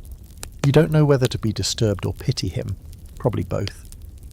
Flagellation was also popular outside of classrooms, in homes, in reformatories, and, quietly, in brothels. You visit one such establishment in a back street of Clerkenwell, where the madam proudly displays her collection of antique switches. She caters exclusively to clients who request correction. She even offers thematic scenes: naughty clergyman, headstrong schoolboy, errant maid. The entire brothel is run like a classroom. There's a blackboard in the main room. You don't ask what it's for. Her favourite client? A retired colonel who insists on being called boy and begs to be punished for the imaginary offence of disrupting geometry. He tips well, cries sometimes, leaves with his shirt untucked and his dignity half recovered. You ask the madam if she thinks it's all sexual. She shrugs. For some, yes. For others, it's about control, or guilt, just the need to feel something. I don't ask too many questions, neither do they. But the most bizarre part, the Victorians talked about all this, constantly, not publicly of course, but in underground literature, in private letters, in art so veiled in allegory it barely counts as metaphor. You find an entire volume of moral tales that are clearly just flagellation fantasies dressed in fables. Titles like The Wayward Governess and The Birch and the Bible make it painfully clear what readers are really here for. There's even a fringe movement within certain religious circles that promotes flagellation as spiritual purification. You meet a man who proudly shows you the discipline whip he uses during Lent. He says it helps him battle impure thoughts. You notice he keeps it under his pillow. You don't ask whether he uses it outside of Lent. You already know. And then there's the art. Paintings, engravings, even early photography or flirt with the theme. A woman bending to tie her shoe, skirts raised just enough to suggest vulnerability. A young man in a schoolboy uniform looking back over his shoulder, expression unreadable. The popular image of the scourge saint makes its rounds, always cloaked in religious symbolism, always hinting at something just below the surface. Historians still can't quite agree on what to do with all this. Some argue that flagellation was simply a widely accepted discipline method that happened to overlap with a few individuals' private fixations. Others point out that so many fixations across so many social groups is more than coincidence, it's culture. You read a theory that Victorian society, so choked with self-denial and emotional constipation, used pain as a pressure valve. If pleasure was sinful, maybe pain was redemptive. If touch was forbidden, maybe punishment was the only sanctioned way to feel skin. It makes a dark kind of sense. There's even a published essay from 1892 titled The Rod as Civilizing Agent, in which the author argues that corporal punishment uplifts the soul through the discipline of the flesh. He also includes diagrams. One shows a perfectly angled swings, another shows the ideal area for moral correction. You wonder how many hours he spent on that illustration. Probably more than he'd admit. Of course, not everyone went along quietly. Some educators pushed back, advocating for reason over the rod. Reformists bemoaned publishing pamphlets urging parents to stop the cycle of violence. You meet a young schoolteacher, Miss Thorne, who tells you she once threw her cane into the Thames after a boy cried without flinching. He wasn't afraid, she says, and that terrified me. And yet, the system endured, because it wasn't just about education. It was about power, about the performance of authority, about creating bodies that would follow orders. Whether in classrooms, bedrooms, or confessionals, the rod was never just wood. It was a symbol of who gets to touch and who gets to be touched. You walk home with the sound of birch still echoing faintly in your ears. It's hard not to think about all the people walking beside you, carrying invisible stripes, remembering the crack of rules on skin. You wonder how many called it correction when it was really something else entirely. Back in your room, you sit quietly listening to the street lamps hiss. You think about pain, about pleasure, about all the places they touch and twist into each other until you can't tell them apart. You pull the curtains closed. You don't want anyone reading your silhouette. You're following music now, something light, something drifting like someone's idea of freedom set to a waltz. It draws you down a narrow street in Soho, behind a bakery that smells faintly of burnt sugar, and through a side door that leads not to a salon or parlour but to a ballroom. Except this isn't your usual kind of Victorian gathering. There's something strange here, something glittering. The men are wearing gowns, the women are in tuxedos, and no one seems the least bit surprised by any of it. You've just stepped into a Victorian drag ball, and it's more alive than half the city combined. You're greeted by a person in an emerald corset and stovepipe hat, who winks and says, "Welcome to the ball, darling. Name and gender, please. Tonight's or your usual?" You stammer something incoherent, and they smile. "We'll figure it out as we go." They hand you a mask, feathered, peacock blue. You put it on. This place is magic. That's the only word that fits.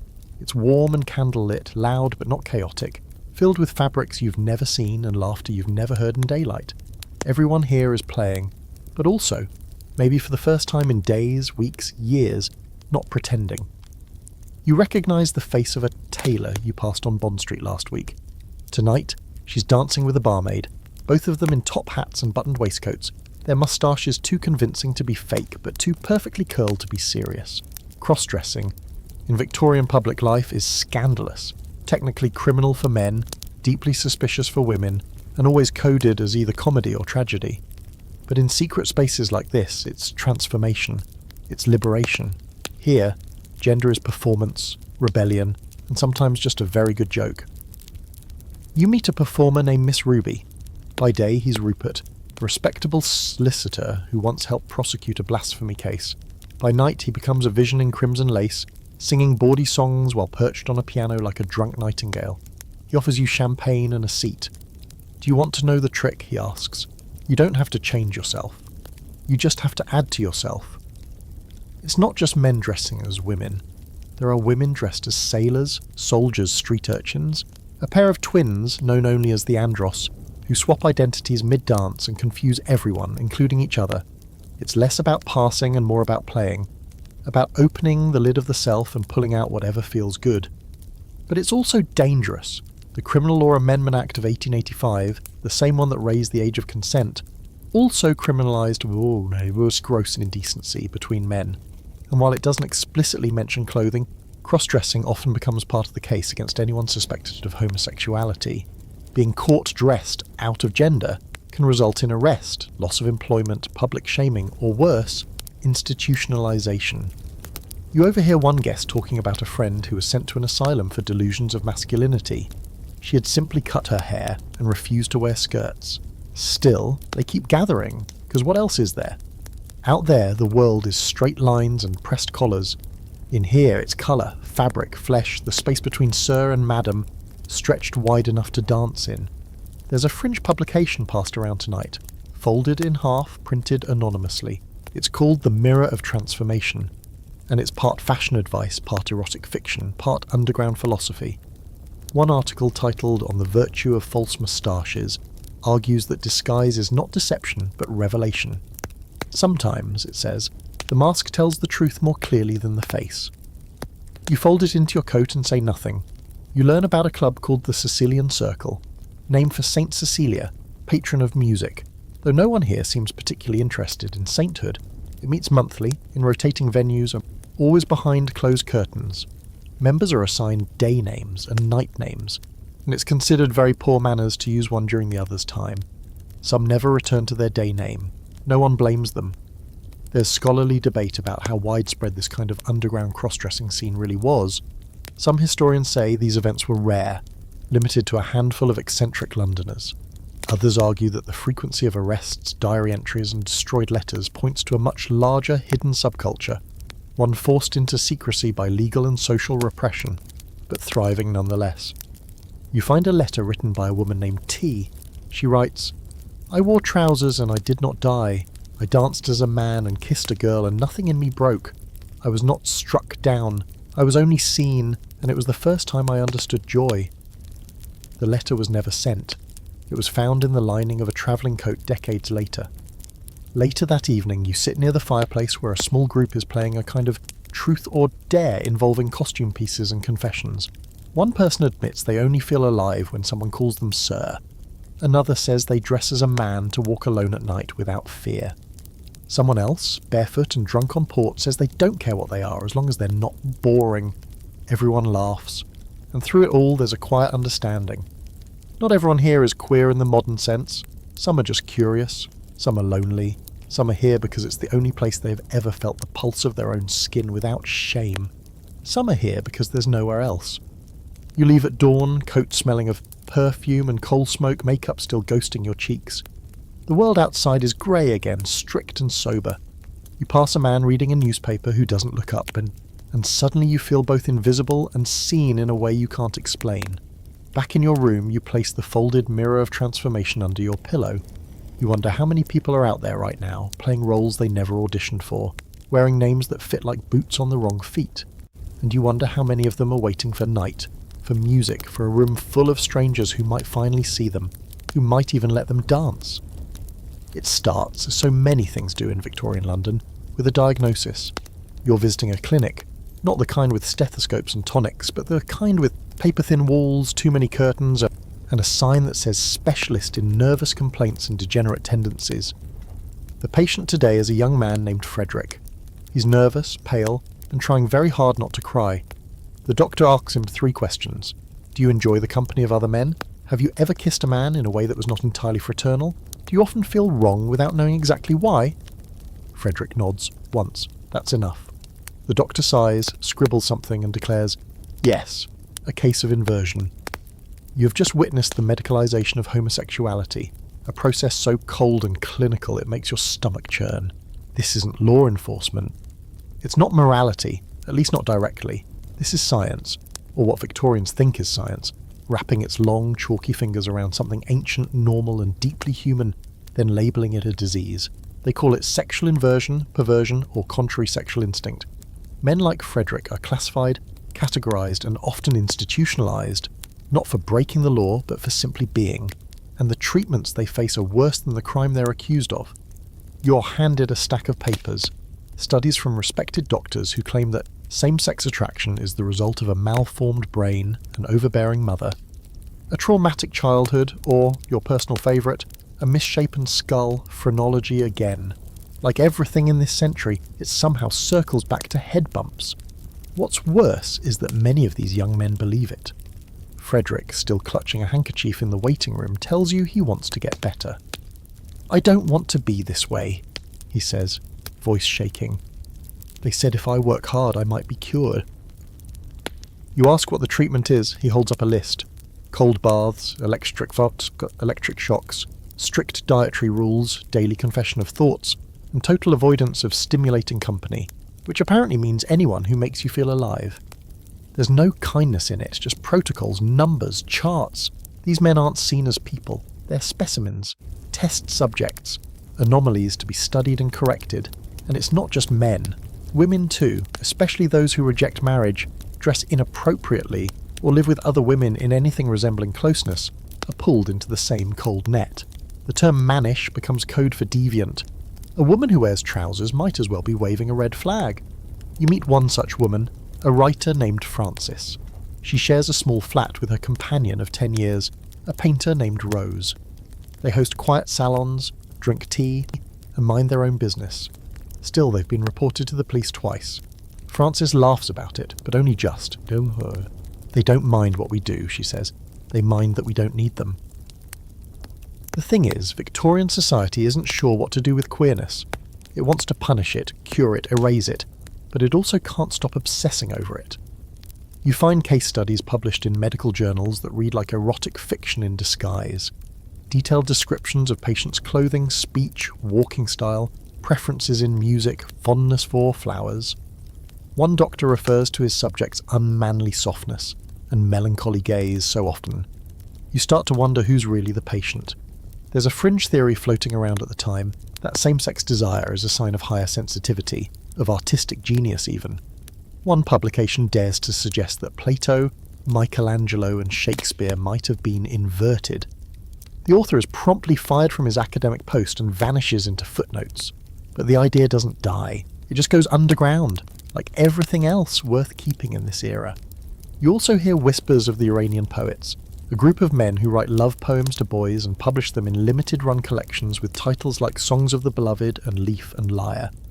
They cloak their passion in classical allusions, always referencing ancient Greece to distract from the scandal burning just under the surface. It's all very tasteful, very literary, and absolutely illegal. You visit a used bookshop that keeps one such volume hidden behind a false panel. The owner winks as he passes it to you. "Don't read that in public," he says, "unless you enjoy scandal." You flip through the pages. The poems are full of longing, yes, but also quiet joy. One line stops you cold. "I love him as the sun loves the sea, not because he reflects me, but because he makes me rise." It's not all poetry and salons, though. You walk past a courthouse one afternoon and catch the tail end of a trial.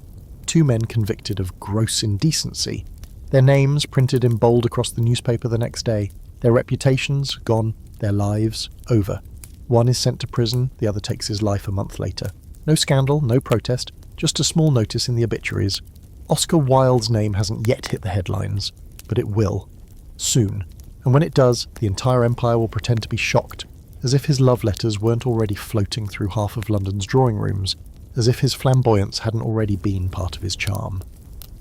He will be used as an example, not of brilliance, not of wit, but of what happens when a man refuses to apologise for who he loves.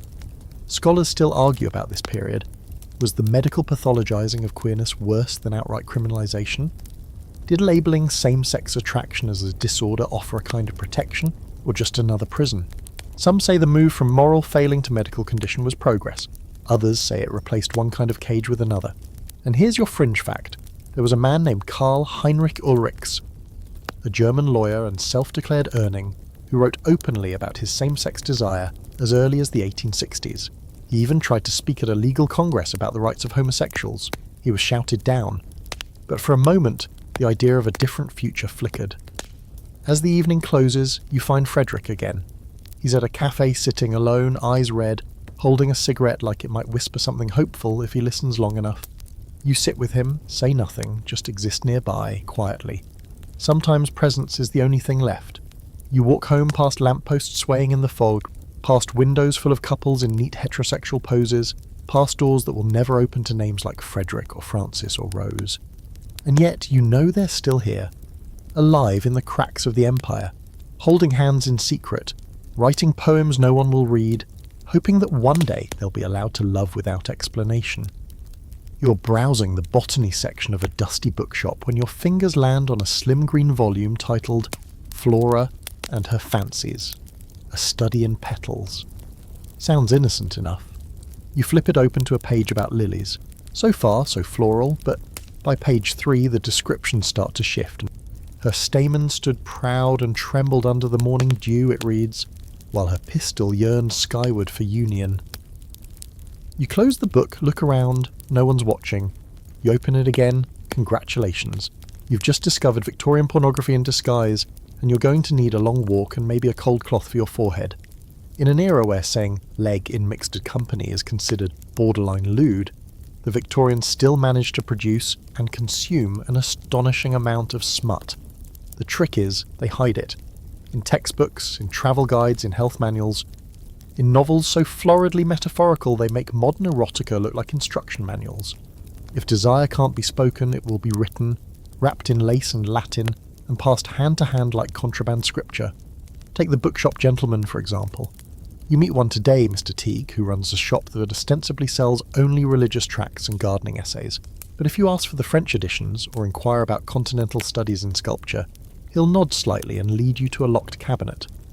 Inside, woodcuts, lithographs, and pages so dense with euphemism you need a glossary just to understand who's putting what where.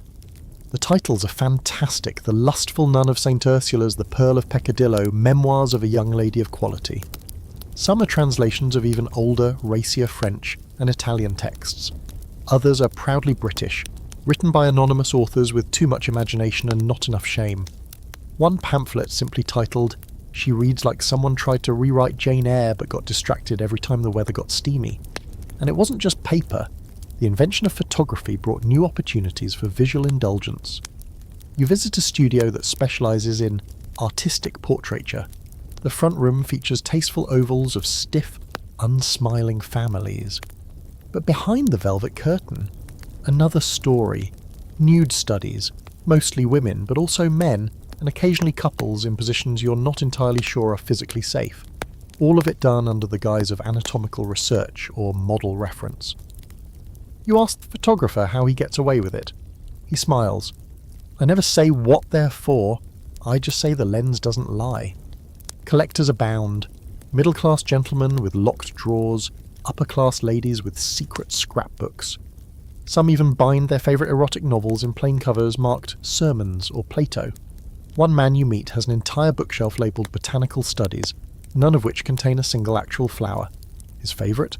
A serialised story called The Gardener's Delight, in which a young apprentice discovers the joy of soil testing with a series of lonely noblewomen. Of course, not all of it is hidden. Some of it masquerades as art. Take the pre-Raphaelite painters, with their half-naked women draped in gauze and staring mournfully into the middle distance. It's all technically classical, technically religious. But let's be honest, half those paintings are just wet dreams on canvas.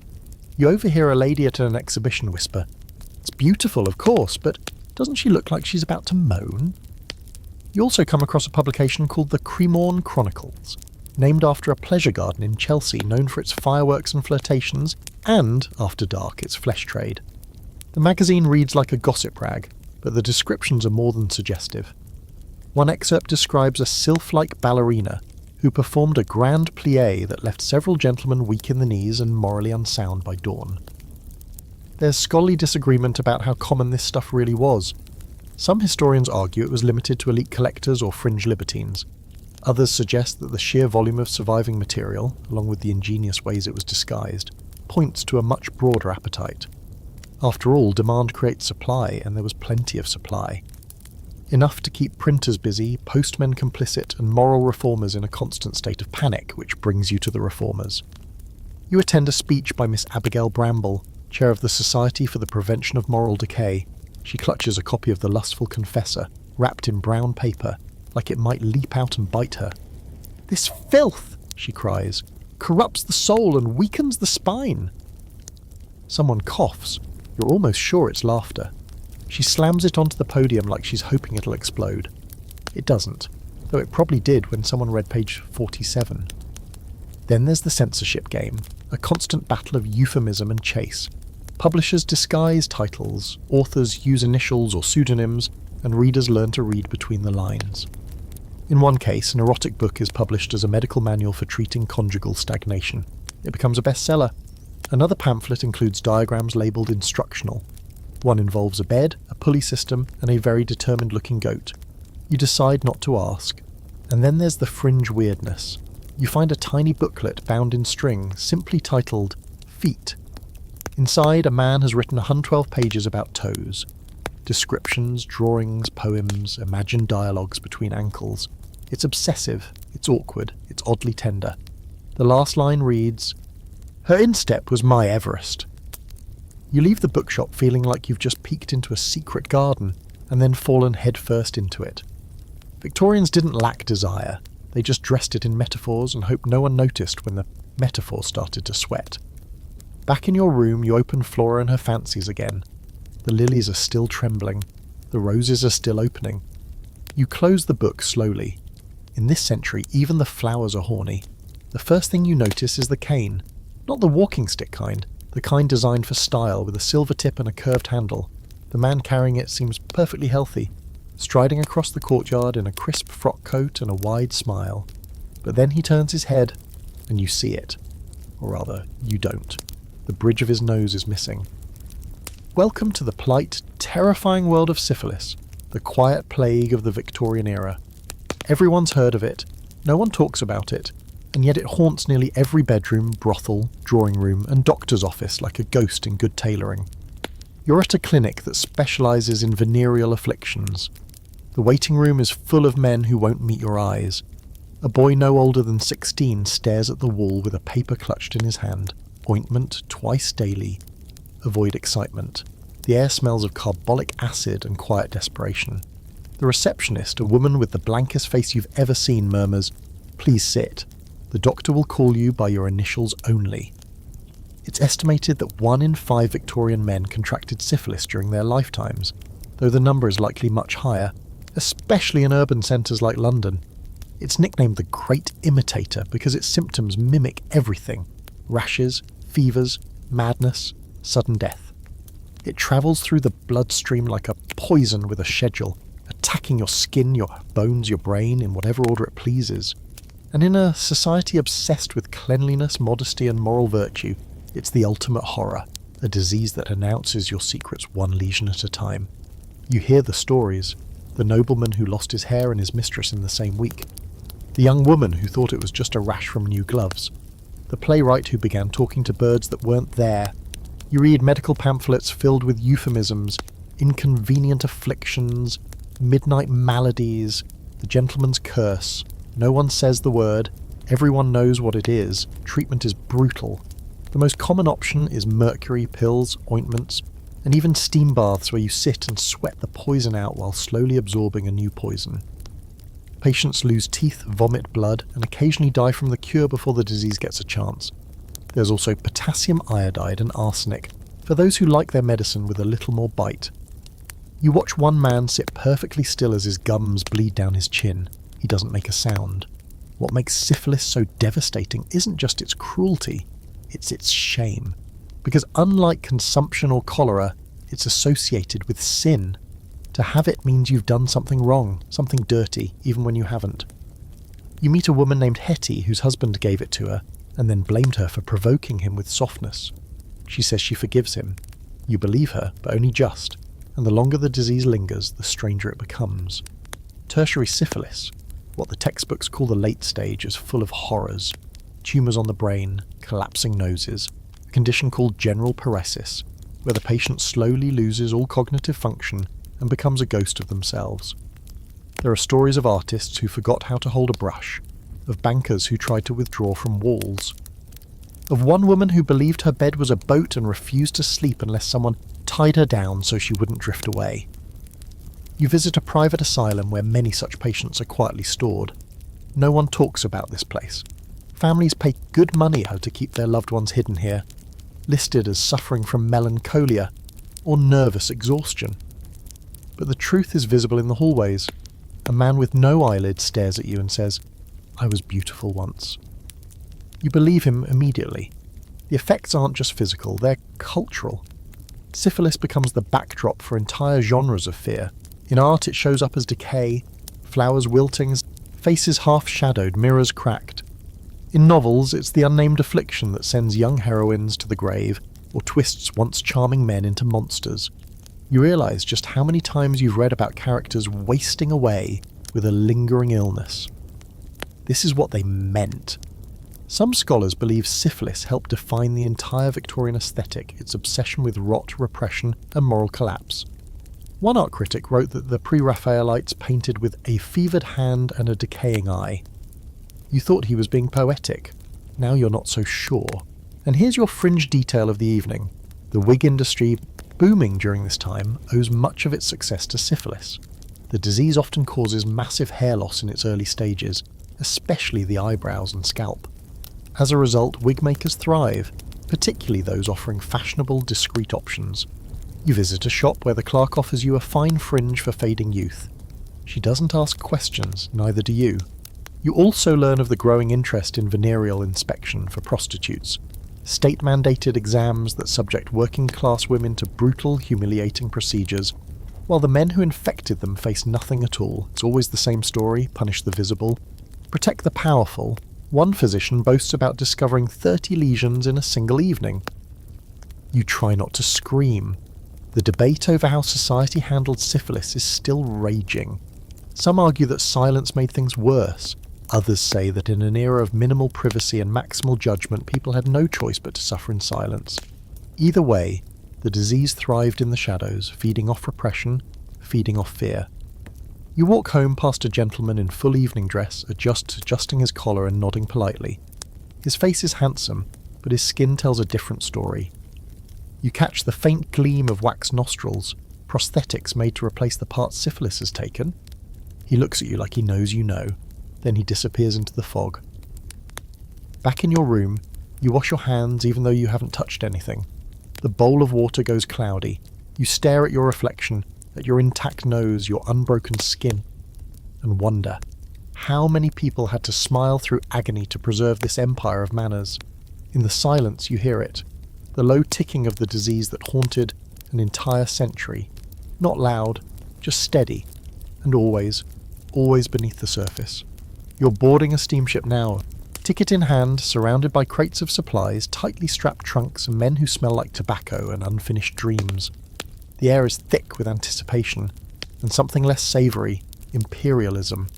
You're headed not just abroad, but into the very beating heart of the British Empire's colonial reach, where adventure is promised, civilization is sold, and sex is, unsurprisingly, hidden just beneath the polished brass buttons of colonial uniforms. Welcome to the Victorian colonies, where the rules of home are supposedly transplanted, but in reality twist and splinter into something far stranger. Here, under the blazing sun and far from the eyes of London society, sexual behaviour doesn't just persist, it mutates. You've heard of going native? This is more like going feral, with just enough lace and linen to keep up appearances.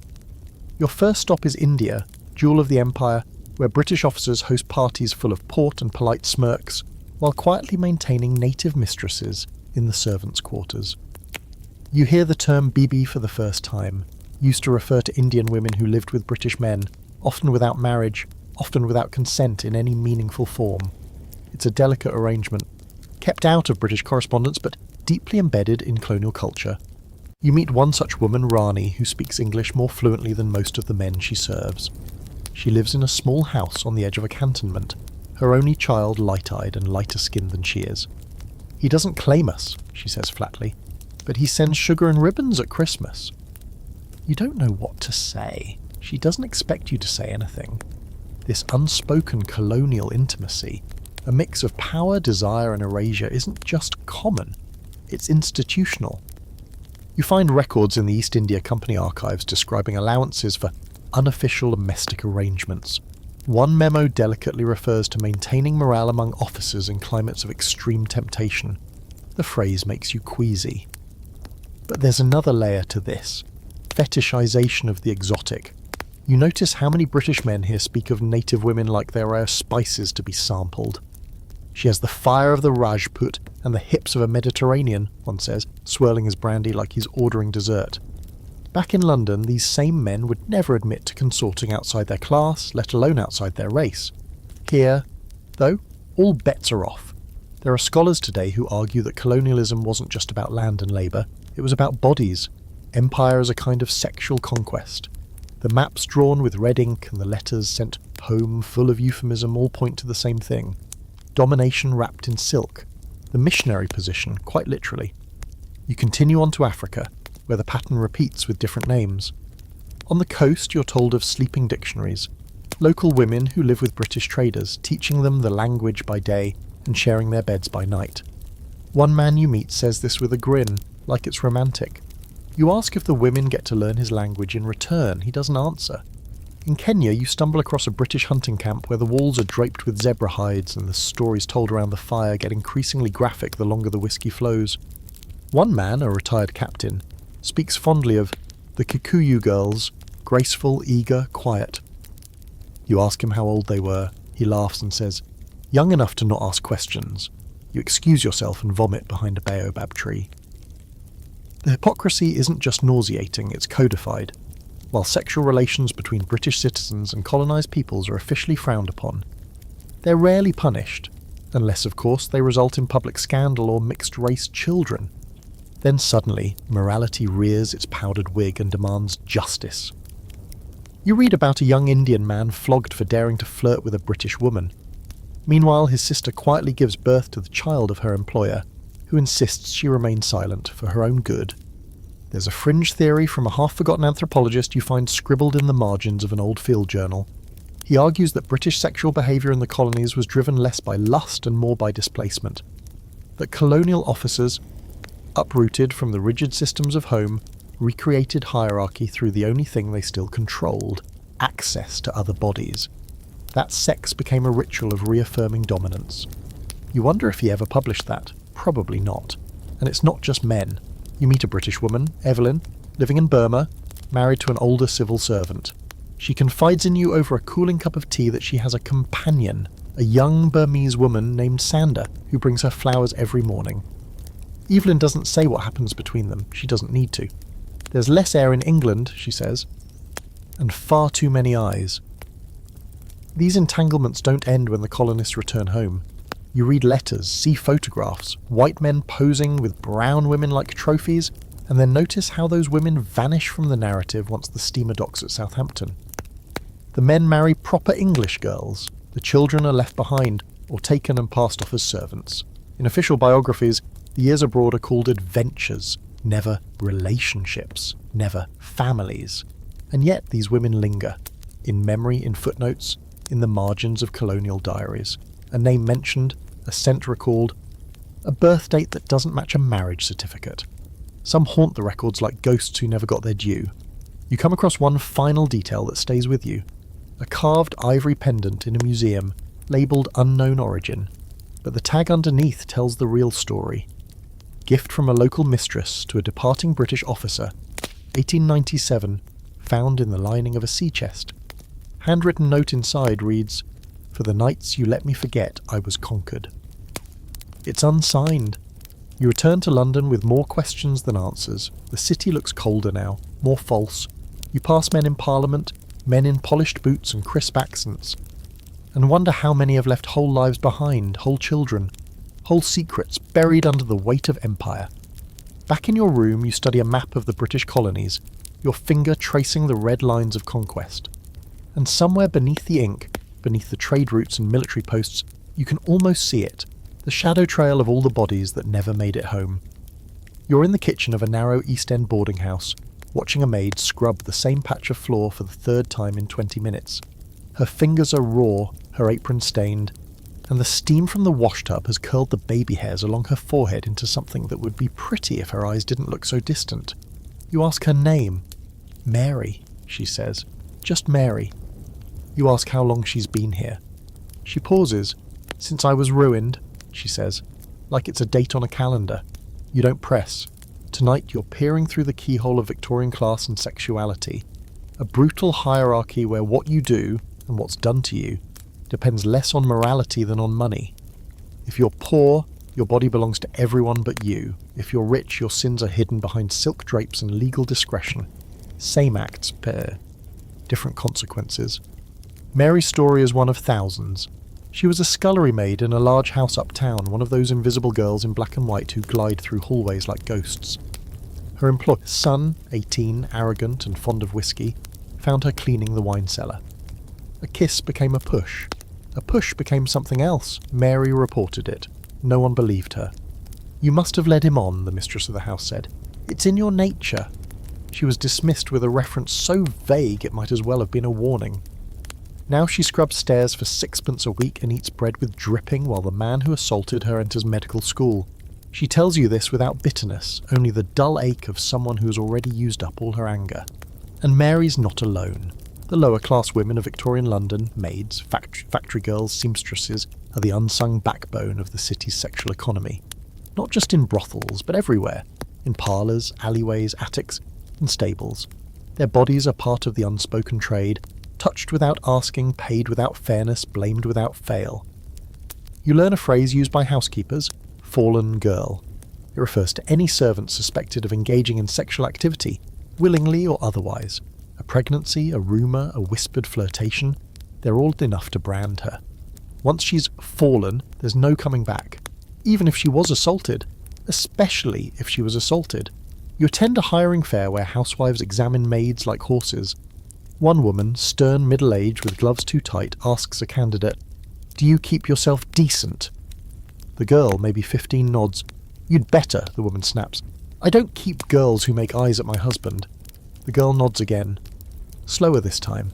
Upstairs, wives worry about appearances. Downstairs, girls worry about survival. But the worst part?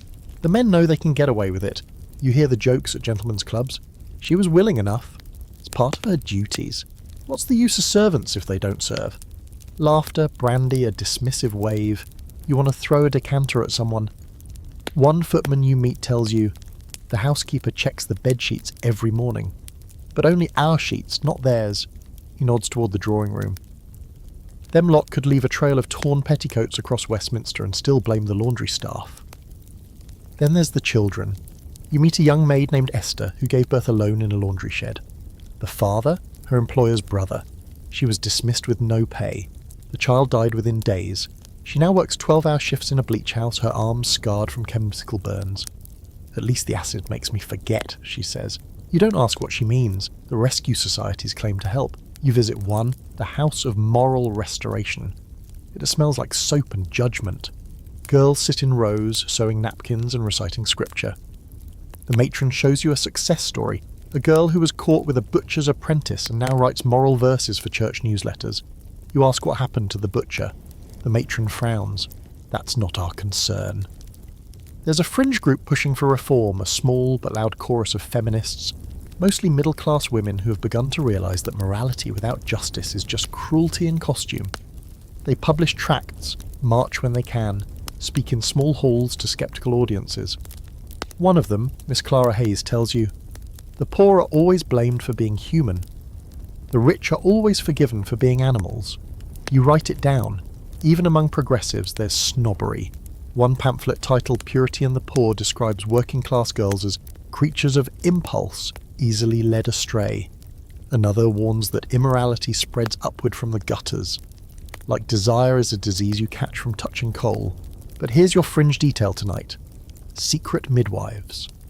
You meet one in Limehouse, a woman named Meg, who delivers babies in secret and provides tonics for girls too scared to carry to term. She's not a villain. She's not a saint. She's just a woman who sees too much. "I've caught 100 of them in my apron," she tells to you. Some never breathe, some shouldn't, but at least they ain't born to be blamed. There's scholarly debate about whether these women were heroes or enablers, but when the alternative is back alley surgery or an unmarked grave, judgment feels like a luxury no one here can afford. You head home late, boots heavy with soot. A constable nods at you, then glares at a girl standing on a corner, even though she's just waiting for a sister who works the night shift at a munitions factory. No one asks where she's going, they only assume why. Back in your room you think of Mary, of Esther, of Meg, of all the women too tired to be outraged anymore. In a world built on virtue and vice, they're not allowed to be either. They're just bodies, used, blamed, discarded, and replaced. You light a candle and wonder if anyone ever told them their lives matter. You wonder what would happen if someone did. You wake with a start. Damp sheets, racing heart, a heavy, quiet shame pressing down on your chest like a second blanket. It takes you a moment to realise where you are, and when. Then the dread sets in. If you were a young Victorian man right now, this wouldn't just be an awkward inconvenience. It would be a medical emergency. You would be fearing for your soul, your sanity, your very spine, because what you just experienced, the perfectly ordinary, totally involuntary wet dream, has a name here, spermatorrhea. And it's no laughing matter. Well, okay, now it might be. But in the 19th century, it was deadly serious. You roll out of bed and imagine what it would be like if this were 1855. First, you would check the linen. Stain confirmed. Sin confirmed. You'd sit at the edge of your mattress, terrified and deeply confused. Then maybe you'd reach for the leather nocturnal guard fastened around your groin, designed to prevent erections, or at least punish them. You're late. The dream already got there first, and it's hard to believe now, but Victorian physicians were convinced that losing semen, particularly involuntarily, was one of the most dangerous things a man could do. A single nighttime emission, they warned, could drain your life force. Multiple episodes, you might be headed for madness, paralysis, or even death. The medical term spermatorrhea was coined to describe this terrifying condition. Chronic involuntary ejaculation. It was considered a degenerative illness, something that could break your mind and rot your moral compass. Doctors published books, entire tomes on the subject. You find one in a used bookstore, leather-bound and titled Onanism, the secret scourge of the young gentleman. It includes woodcut illustrations of before and after patients. Before, rosy cheeks, clear eyes, robust posture. After, hunched backs, sunken faces, eyes like bruises. One of them looks suspiciously like your old algebra teacher. The cures for spermatorrhea are a full-on horror show. We're talking electric belts, ice water enemas, urethral syringes, diets consisting solely of cold porridge and boiled carrots. Some doctors even recommend surgical intervention, usually circumcision, performed without anaesthesia, as a way to remove overstimulated tissue. You want to crawl into a time-proof bunker and never come out. Young men were told to avoid spicy food, vigorous reading, horseback riding, and, most devastating of all, daydreaming, especially the romantic kind. Imagining was seen as the gateway drug. To what, you ask? To leakage. You come across a list in a gentleman's handbook of the day. Avoid feather mattress. Abstain from warm baths. Sleep on your back with hands above the covers. Say the Lord's Prayer at least 5 times before bed. And just in case you failed, there were nocturnal emittent alarms, little bells or needles sewn into undergarments that would alert you and your poor roommates the moment you dared to twitch below the belt. Of course, women weren't immune to sleep-related hysteria either.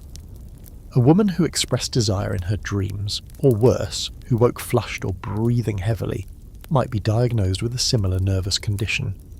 She'd be treated with cold compresses, strict prayer routines, and probably a lecture from someone who thinks Venus is a skin condition. You visit a clinic where young men are being reformed. It looks like a prison married a monastery. One boy of barely 17 shows you the log he's required to keep. Each morning he writes either a small X for success or an F for failure. What happens if you fail too many nights, you ask? He doesn't answer. You see the raw chafing around his wrists from the leather sleep straps. And the guilt, that's what you notice most. Not the treatments, not the restrictions, is the sheer psychological weight pressing down on these boys. You meet another man, older now but still carrying the weight, who confesses he believed he had doomed his soul by 16. I thought I was hollow inside, he says, like I'd leaked out all the good. You ask how many times he had sinned, he says 3 in a year. He says it like he's confessing to murder. There's a scholarly debate, as always. Some argue that spermatorrhea panic was a way for the Victorian medical establishment to enforce control, especially over young, middle-class men expected to become the backbone of the empire, keep them obedient, keep them scared. Others suggest the obsession reflected a deeper anxiety about the body, about masculinity, about the fragility of self-control in an increasingly modern world. Your fringe discovery tonight. A secret society of seed preservationists founded in 1869 by a group of Anglican seminarians. They met weekly to discuss strategies for avoiding emissions, both voluntary and nocturnal, and kept detailed diaries of their progress. One member reportedly bound his hands in lamb's wool every night and slept under a window to cool the blood. He still had dreams. He wept about it in his journal. Then as now, the body refused to cooperate with the rules.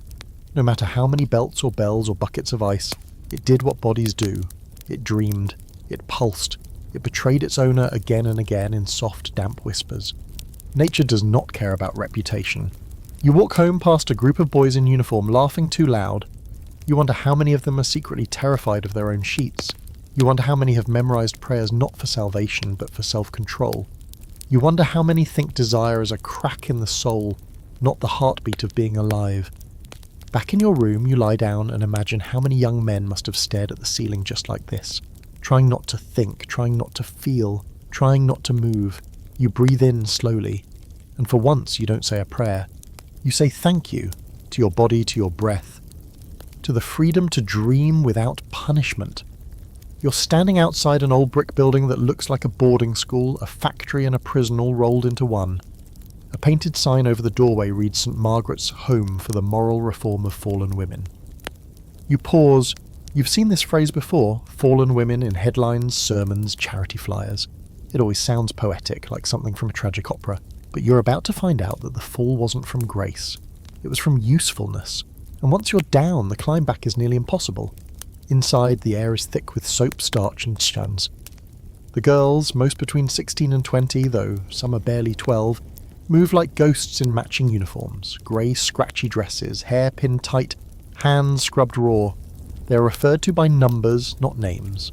The woman in charge, a matron with a chin sharp enough to slice bread, explains the mission: to purify through discipline, to correct through routine. She says it like she's proud. This isn't a prison, technically, but it functions like one. The girls are not allowed to speak at meals. They rise before dawn, they wash floors, sew clothing, do laundry for hours. They confess sins they may or may not have committed. And they are punished for backtalk, daydreaming, or standing with improper posture. There is no affection, only salvation, and only if they earn it. You meet one of the girls during a supervised knitting circle. Her name is Alice. She was brought here after being caught in the company of a man near a dockyard. She says nothing happened. It didn't matter. Her parents disowned her. The court ordered her reform. She's been here 18 months. She hasn't seen a mirror in 6. She tells you she isn't sure what she's being reformed into. They say we're dirty, she says, but they give us white aprons and tell us to scrub harder. I think they want to wash us out of ourselves. These homes, more than 200 across Britain by the end of the century, exist at the intersection of charity and punishment. They are funded by churches, women's societies, and wealthy benefactors who sincerely believe they are doing good. We offer second chances, they say, but only if the girls follow the script: shame, silence, servitude, salvation. A few manage to leave, usually into domestic service, often under supervision. But most stay for years. Some are transferred to asylums, others vanish from the records entirely. You flip through a ledger and see columns for names, offences, progress, and outcome. One entry stands out: Jane T., unmanageable, sent away, God's will be done. There's a dark undercurrent here, deeper than the rules and the routines. It's the unspoken knowledge that these homes aren't just about reform, they're about containment, about keeping female sexuality caged, invisible, and controlled. If a woman's body steps outside its assigned use, marriage, motherhood, modesty, it is not simply a mistake, it is a threat. And threats must be neutralized. You visit another institution, this one in the countryside, where girls raise chickens and recite psalms. It's quieter here, gentler, but still the same rules apply. You meet a girl who gave birth out of wedlock. Her child was taken immediately, she doesn't know where. She's told she can leave once she's proven her repentance. When you ask how she'll know she's done enough, she says, I guess when they stop looking at me like I'm a crack in the wall. There are reformers pushing back. You meet a woman named Margaret Shedd, who runs a radical home that focuses on healing, not punishment. No uniforms, no forced prayers, just beds, food, and honest conversation. She's called a heretic by some, a saint by others. They are not broken, she tells you. They're just bruised from being caught. Margaret gives you a pamphlet she's written, titled Rescue is Not Redemption. In it she argues that these institutions do more harm than good, that they reinforce the idea that a woman's value is tied to her perceived purity, that redemption should not require self-erasure, that helping someone should not mean hollowing them out first, and yet These kinder efforts are outnumbered. The larger institutions have the money, the public backing, the moral high ground. You read testimonials from society ladies who donate to keep the gutters clean. One even writes, "I sleep better knowing my contribution has put a dangerous girl back on the path of virtue." There's a fringe detail that nearly breaks you. A box tucked away in an attic archive, filled with the fabric flowers, handmade tokens from the girls, each one labelled with a name and a date. Some have notes stitched inside. For Mother, if she ever wants me again. For Miss Benton, who smiled once. For the girl I kissed before they took us. You press one to your face. It smells like dust. And something else, maybe longing. Scholars today still argue over the purpose of these homes. Were they protective or punitive? A necessary alternative to prison? Or just a prettier cage? Some call them the first step toward women's shelters. Others call them laundries of shame. No one agrees. But the girls never got to weigh in. Their stories, when they exist, are brief, often written by someone else. You leave the building as dusk settles, passing a girl at the gate with a scrub brush in one hand and a Bible in the other. She watches you, eyes flat. You wonder how many times she's been told she's been saved, and whether she ever asked to be. Back in your room, you reread Margaret's pamphlet. The phrase that stays with you isn't about guilt or grace. It's this: before we teach them to repent, we must teach them to breathe. You open the window. The air is cold, but it's real. You wonder how many of those girls ever got to feel it on their faces without being watched. You wonder if they remember their own names. You're surrounded by lace, parasols, soft gaslight, and the gentle hum of polite conversation. But tonight's setting is not what it seems. The women here are powdered, perfumed, and poised. Their laughter a little too loud, their glances a little too sharp. You're standing inside what's known discreetly as a salon of companionship, a high-end brothel, though no one would dare call it that in public. Welcome to the upstairs world of Victorian courtesans, where sex isn't just for sale. It's dressed in satin, draped in poetry, and often smarter than anyone in Parliament. The woman hosting this gathering introduces herself as Madame Lillian, though you suspect her real name is something less operatic. Her salon is tastefully extravagant. Rich velvet furniture, Turkish rugs, a piano in the corner that no one's touched in hours. The champagne is flowing. The men are wealthy, powerful, and married. The women, not wives, but not quite mistresses either. Somewhere in between, something much more dangerous. You meet Clara first. She wears emeralds that clearly aren't borrowed and speaks with a confidence you don't often hear outside of lecture halls. She used to work in a mill, then she worked in a theatre. Then she met a baron with bad manners and better credit. Now she has a flat, a horse, and a maid of her own. "I don't sell myself," she says, lighting a cigarette. "I sell time. If they want more, they pay more. If they want me, they can bloody well ask." These women are not the streetwalkers you've seen in Whitechapel. They aren't hiding in alleyways or dodging constables. They walk through the front doors of gentlemen's clubs. They have regular patrons. They dine in the same restaurants as the men who write laws banning indecency. In a way, they're part of society. They just exist at the margin where society pretends not to look. You hear them described politely as demi-mondaines, women of the half-world. It's a term that flatters and damns in the same breath. They live on the edge of respectability, too rich to be shunned, too scandalous to be embraced. Some fall, some fly. There's a kind of power here you didn't expect. These women know everything. Who's cheating, who's in debt, who cries after climax, who's afraid of being touched. They read between the lines of every handshake and smirk. They've had to. It's survival, but it's also strategy.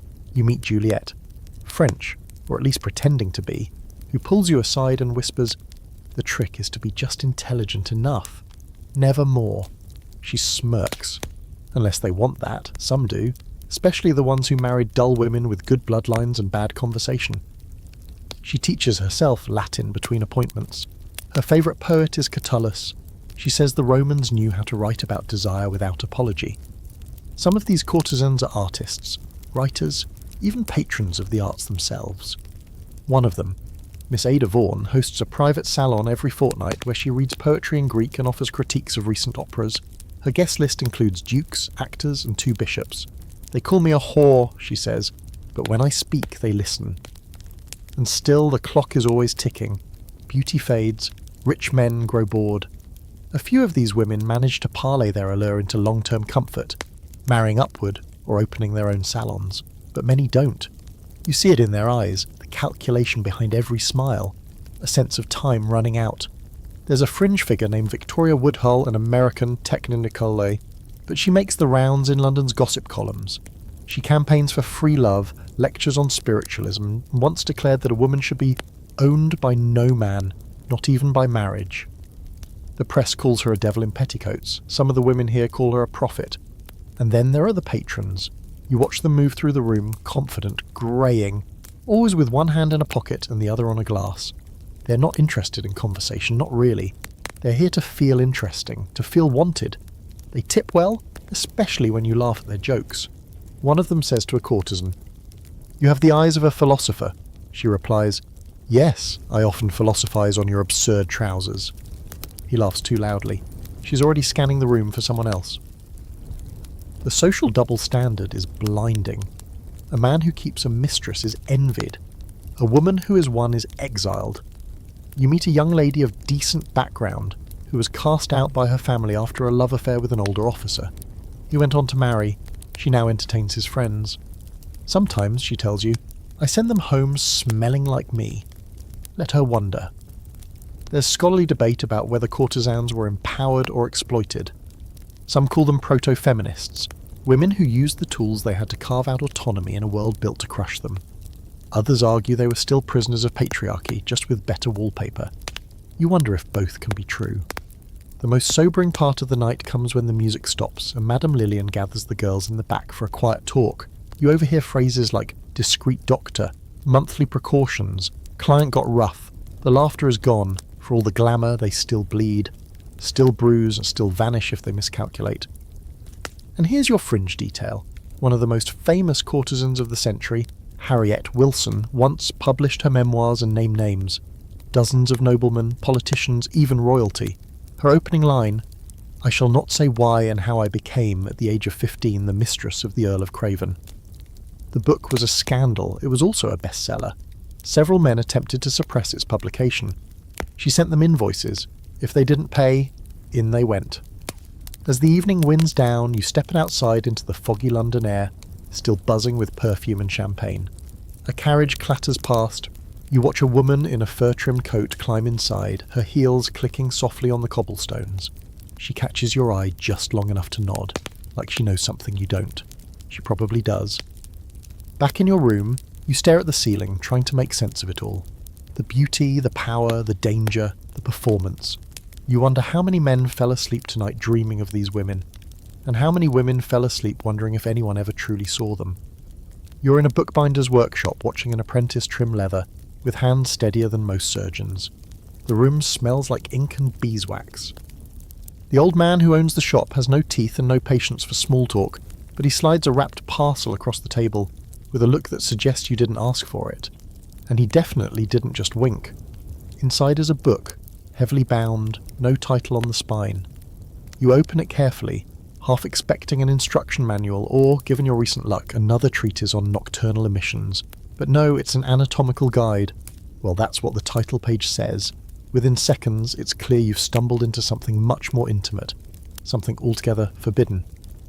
Tonight, you're entering the secret libraries and underground archives of Victorian erotica, a world meticulously catalogued by men who pretended not to enjoy it, and preserved by institutions that swore they didn't exist. If you've ever wondered where all the smut went when everyone else was pretending to be celibate, this is where, behind false walls, in private collections, hidden inside books labelled philosophical treatises on reproductive theory or the moral mechanics of the human form. The Victorians were, by now, absolute professionals at pretending. And that included pretending their erotic literature was for study only, which is why so many of these works are housed today in restricted collections, stamped with warnings like not for general circulation or consult with librarian before use, phrases that sound oddly like foreplay.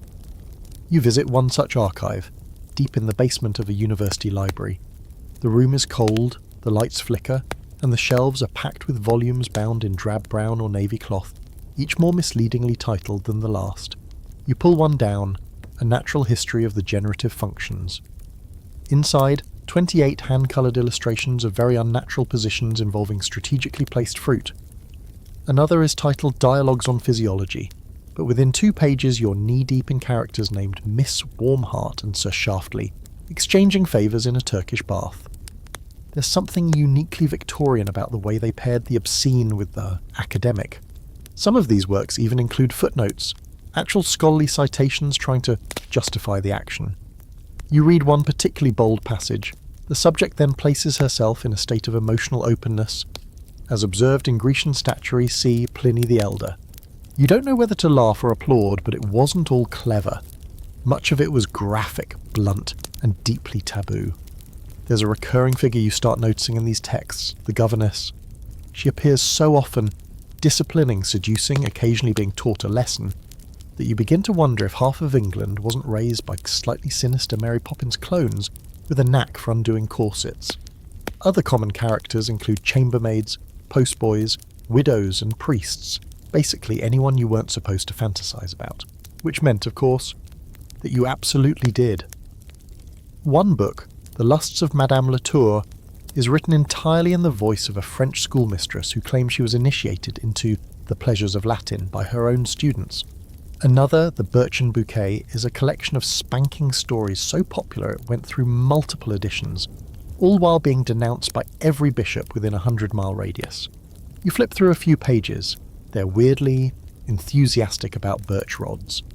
You meet a rare book dealer who specialises in this material. He keeps his collection in a locked cabinet behind a false wall that swings open with a hidden latch. Some of these were printed in batches of 20, it tells you, gloves on, handling each volume like it might bite. The printers had to work in the dead of night. One was arrested for typesetting the Merry Rake's Almanac. You ask how many copies still exist. Oh, maybe 2 or 3, he says. One's in the British Museum, but they won't admit it. That's not an exaggeration. Many public libraries kept their erotic archives under lock and key for over a century.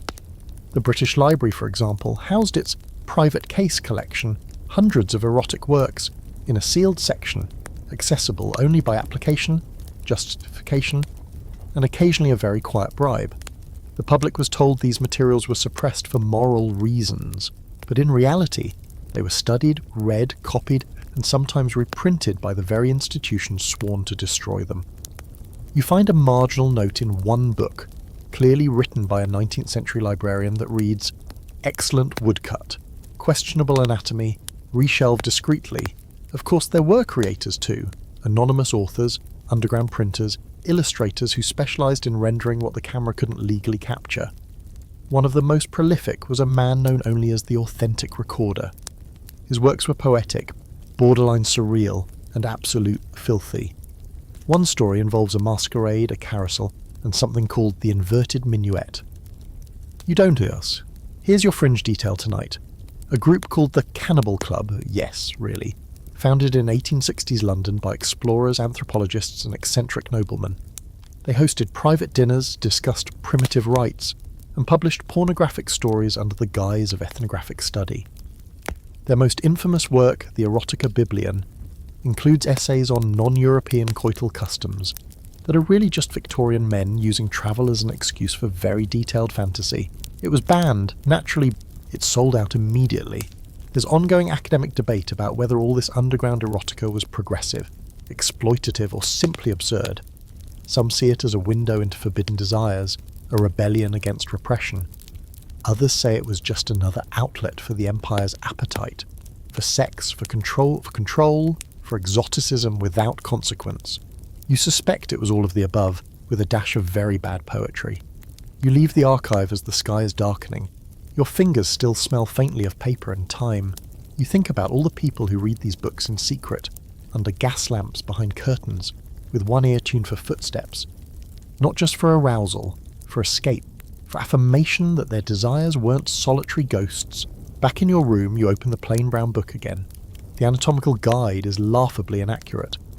But the handwritten note tucked inside the back cover is not.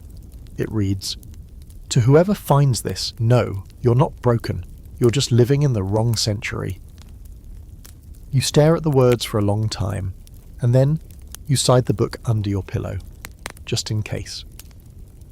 It starts with a key, a small brass one, tucked in the back of a tobacco tin in your great-uncle's attic, found behind a loose floorboard while looking for something else entirely.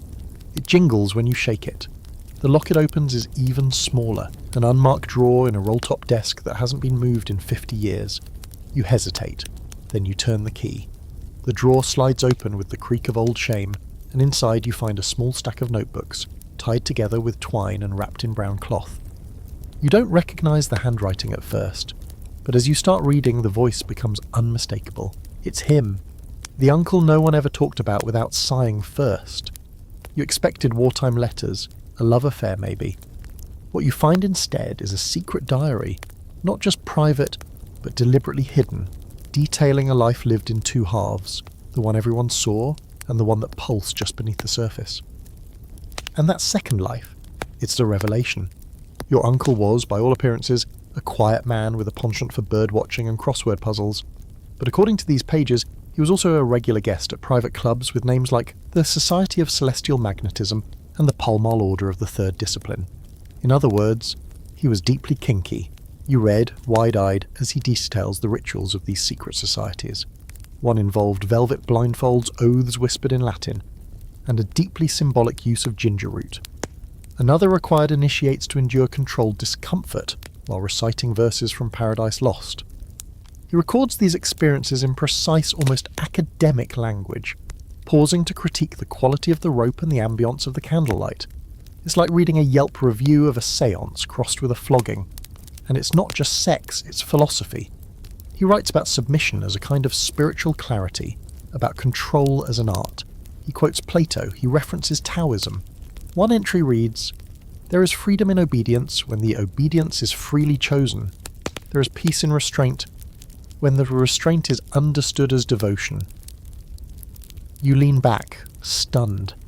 You thought you were reading about a secret vice, but this is something else, you see, so this is a belief system. He uses initials for most of the people involved, carefully coded like a spy novel. JM arrived wearing red again. I suspect he wants to be punished for impertinence. K prefers the paddle to the cane. Notes made for future play. Occasionally he breaks the code. One name recurs often. Lawrence. His partner, it seems. His confidant. Possibly the love of his life. There's an entire entry devoted to the shape of Lawrence's hands. You pause and take a breath. These aren't just dirty secrets, they're windows into a world that was always there, humming behind the curtains of the parlour, echoing in the clink of teacups and the rustle of silk gloves. You've read about these kinds of double lives before. Actors, scholars, even clergymen leading what they called unspeakable existences. But this is different. This isn't unspeakable. It's beautifully spoken, just never allowed. You do some digging, quietly, carefully, and you find out there were dozens, maybe hundreds of Victorians who lived lives like this. Ordinary people with extraordinary secrets. A dressmaker who led weekend role plays as a queen with obedient footmen. A chimney sweep who published a bondage-themed serial under the pen name C.L. Birch. Mid-level banker who offered corrective discipline lessons to nervous debutantes, always under the guise of moral improvement. Many of these people kept diaries. Fewer of those diaries survived. Fewer still were ever meant to be read. But when they are found, they tell a story that cuts through the stiff collars and corseted silence of the era like a knife. There's scholarly disagreement over how widespread these practices were. Some historians argue they were fringe at best, isolated pockets of eccentricity in a sea of repression. Others believe the repression itself created the conditions for elaborate kink to flourish. If you're not allowed to even say the word desire, your imagination has to work overtime. There's evidence too. Artifacts in museums labelled with frustrating vagueness. Restraint devices of indeterminate domestic use. Decorative collars. Victorian. One leather-bound catalogue from 1893 contains detailed sketches of implements referred to only as training aids for character correction. The footnotes are even more suggestive. Also available in mother of pearl and ecclesiastical bronze. And then there's the fringe fact that makes you sit up straight. In 1876, a London printer named James Canby was arrested for producing a limited-run volume called The Confessions of a Flagellant Gentleman. During the trial, the judge asked him how many copies were distributed. Canby unflinching replied, "All sold by subscription, Your Honour. Mostly to members of the House of Lords." The courtroom went silent. You return to your uncle's diary. One of the final entries reads like a love letter and a goodbye. He writes, "Lawrence said, 'Do you ever wish we could be ordinary?' I told him no, that our privacy was not a cage but a cathedral, that silence does not mean shame, that what we are, what we do, is simply more honest than the rest." Then just below that, in smaller handwriting, "If someone finds this, I hope they understand, I hope they are kind." You close the book gently. That night you lie awake thinking about all the people who carried their truths in secret. About all the rituals whispered between creaking floorboards and gaslight shadows. About the courage it took to know what you wanted in a world that demanded you want nothing at all. And you wonder how many of us, then and now, live half lives waiting for the day someone turns the key and says, "I see you." And you were never wrong. You're watching a fire burn low in the hearth, coals glowing like half-shuttered eyes, and for the first time in this long, strange, velvet-draped journey, you're not sure if you're in the past, or if the past is in you. The room is quiet, the kind of quiet that hums. Around you are the traces of everything you've seen. Folded letters tucked into desk drawers, lace gloves abandoned on bedposts, lingering perfumes trapped in upholstery, and voices that refuse to fade. This is the final stop on your descent through the dimly lit corridors of Victorian sexuality. And it's not the brothels or boudoirs that haunt you most. It's the secrecy, thick and ever-present, like fog you can't quite walk out of. You think back to that first door you stepped through, the respectable townhouse, its front spotless, its back doors swollen with secrets. At the time it felt like voyeurism, but now it feels like excavation, like peeling layers off a society that spent its entire existence perfecting the art of not saying the thing, not just avoiding it, erasing it, hiding it behind euphemism and etiquette and sermon and shame, but it was always there. Sex was everywhere. Pressed into letters, hinted at in novels, whispered behind fans, carved into furniture legs, printed in discreet volumes, and stitched into the very fabric of the empire. You realise now that repression wasn't the absence of desire, it was the container. And sometimes, the tighter the seal, the more explosive the contents. You think of the women, maids, mistresses, governesses, prostitutes, old courtesans, and ruined daughters. All of them judged by standards they never got to write. Expected to be pure in public, available in private, and silent always. You think of the strange mathematical formula they had to live by. Virtue minus opportunity plus proximity to men equals fate. One wrong glance, one kiss, one rumour, and you were erased or rescued, which was often the same thing. You remember Esther scrubbing floors with bleeding hands. You remember Clara wrapped in emeralds and smirks. You remember the girl at the reformatory gate with the scrub brush and the Bible, staring straight through you. And then there's the ones you don't remember, the unnamed, the undocumented, the girls whose only legacy is a statistic or a sermon. And what about the men? Those stiff collars didn't stop anyone from sweating. You think of the schoolboys terrified of their own sheets, of the gentlemen with locked drawers, of the explorers who brought back maps and lovers and only kept one. You think of your uncle and his leather-bound truths, and you understand that repression wasn't just cruel, it was exhausting. And yet, despite the suffocating rules, people still found ways to live, to want, to touch, to transgress. They built entire worlds in secret, salons of desire, clubs of kink, circles of poetry and skin. They carved out spaces where they could be fully alive, even if only for an hour, even if only in costume. And while some were punished, many simply persisted, quietly, cleverly, shamelessly in a private, if not in public. You stumble across one last detail, a notice in a forgotten issue of the London Gazette, 1809. It reads, "Missing one leather journal size of a hand containing writings of personal nature. Lost near St. James Park. Reward offered for return, discretion expected." No name, no address. But it feels like a confession sent into the night. One last voice trying not to disappear. And that's the thing, the Victorians didn't lack passion. They lacked permission. And when permission is denied, people don't stop feeling. They just get better at hiding it. They turn sex into shadows, into metaphors, into confessions wrapped in silk. But the fire always burns, sometimes slow, sometimes bright. There's still debate, of course there is. Was Victorian society more perverse than we think, or less? Were they truly repressed, or just differently expressive? Was the whole culture secretly erotic, or only the edges? You've seen enough now to know the answer isn't simple. It never is. The truth is somewhere in the creaking beds and locked diaries, the bruised wrists and pressed flowers, the whispered names and unfinished letters. The truth is, they were human. And now, here you are, centuries later, reading Belmer's secrets by the light of a screen. Maybe you've recognized something of yourself along the way. Maybe not the practices, but the feelings, the hunger, the shame and the curiosity, the desire to be wanted without punishment, to be seen without judgment, to want and not have that undo you. So what now? You pour yourself a glass of something warm. You look out the window at a street lit by quiet lamps, knowing that behind every door is a story, some proper, some improper, all of them human, and you realise maybe the most shocking thing about Victorian sexuality is that it wasn't shocking at all. It was real, messy, hypocritical, inventive, funny, sad, beautiful, like everything else about being alive. You lean back, the embers in the hearth now just a soft red glow. You let out a breath you didn't know you were holding, and somewhere in a sealed drawer in time, another diary closes. So here we are, back at the edge of sleep, hearts a little heavier, maybe heads a little fuller. You've just wandered through 30 chapters of secret doors, shadowed hallways, whispered in names and unspoken rules. A journey through Victorian sexuality that, if we're being honest, probably didn't go where you thought it would. Or maybe it went exactly where you feared it might.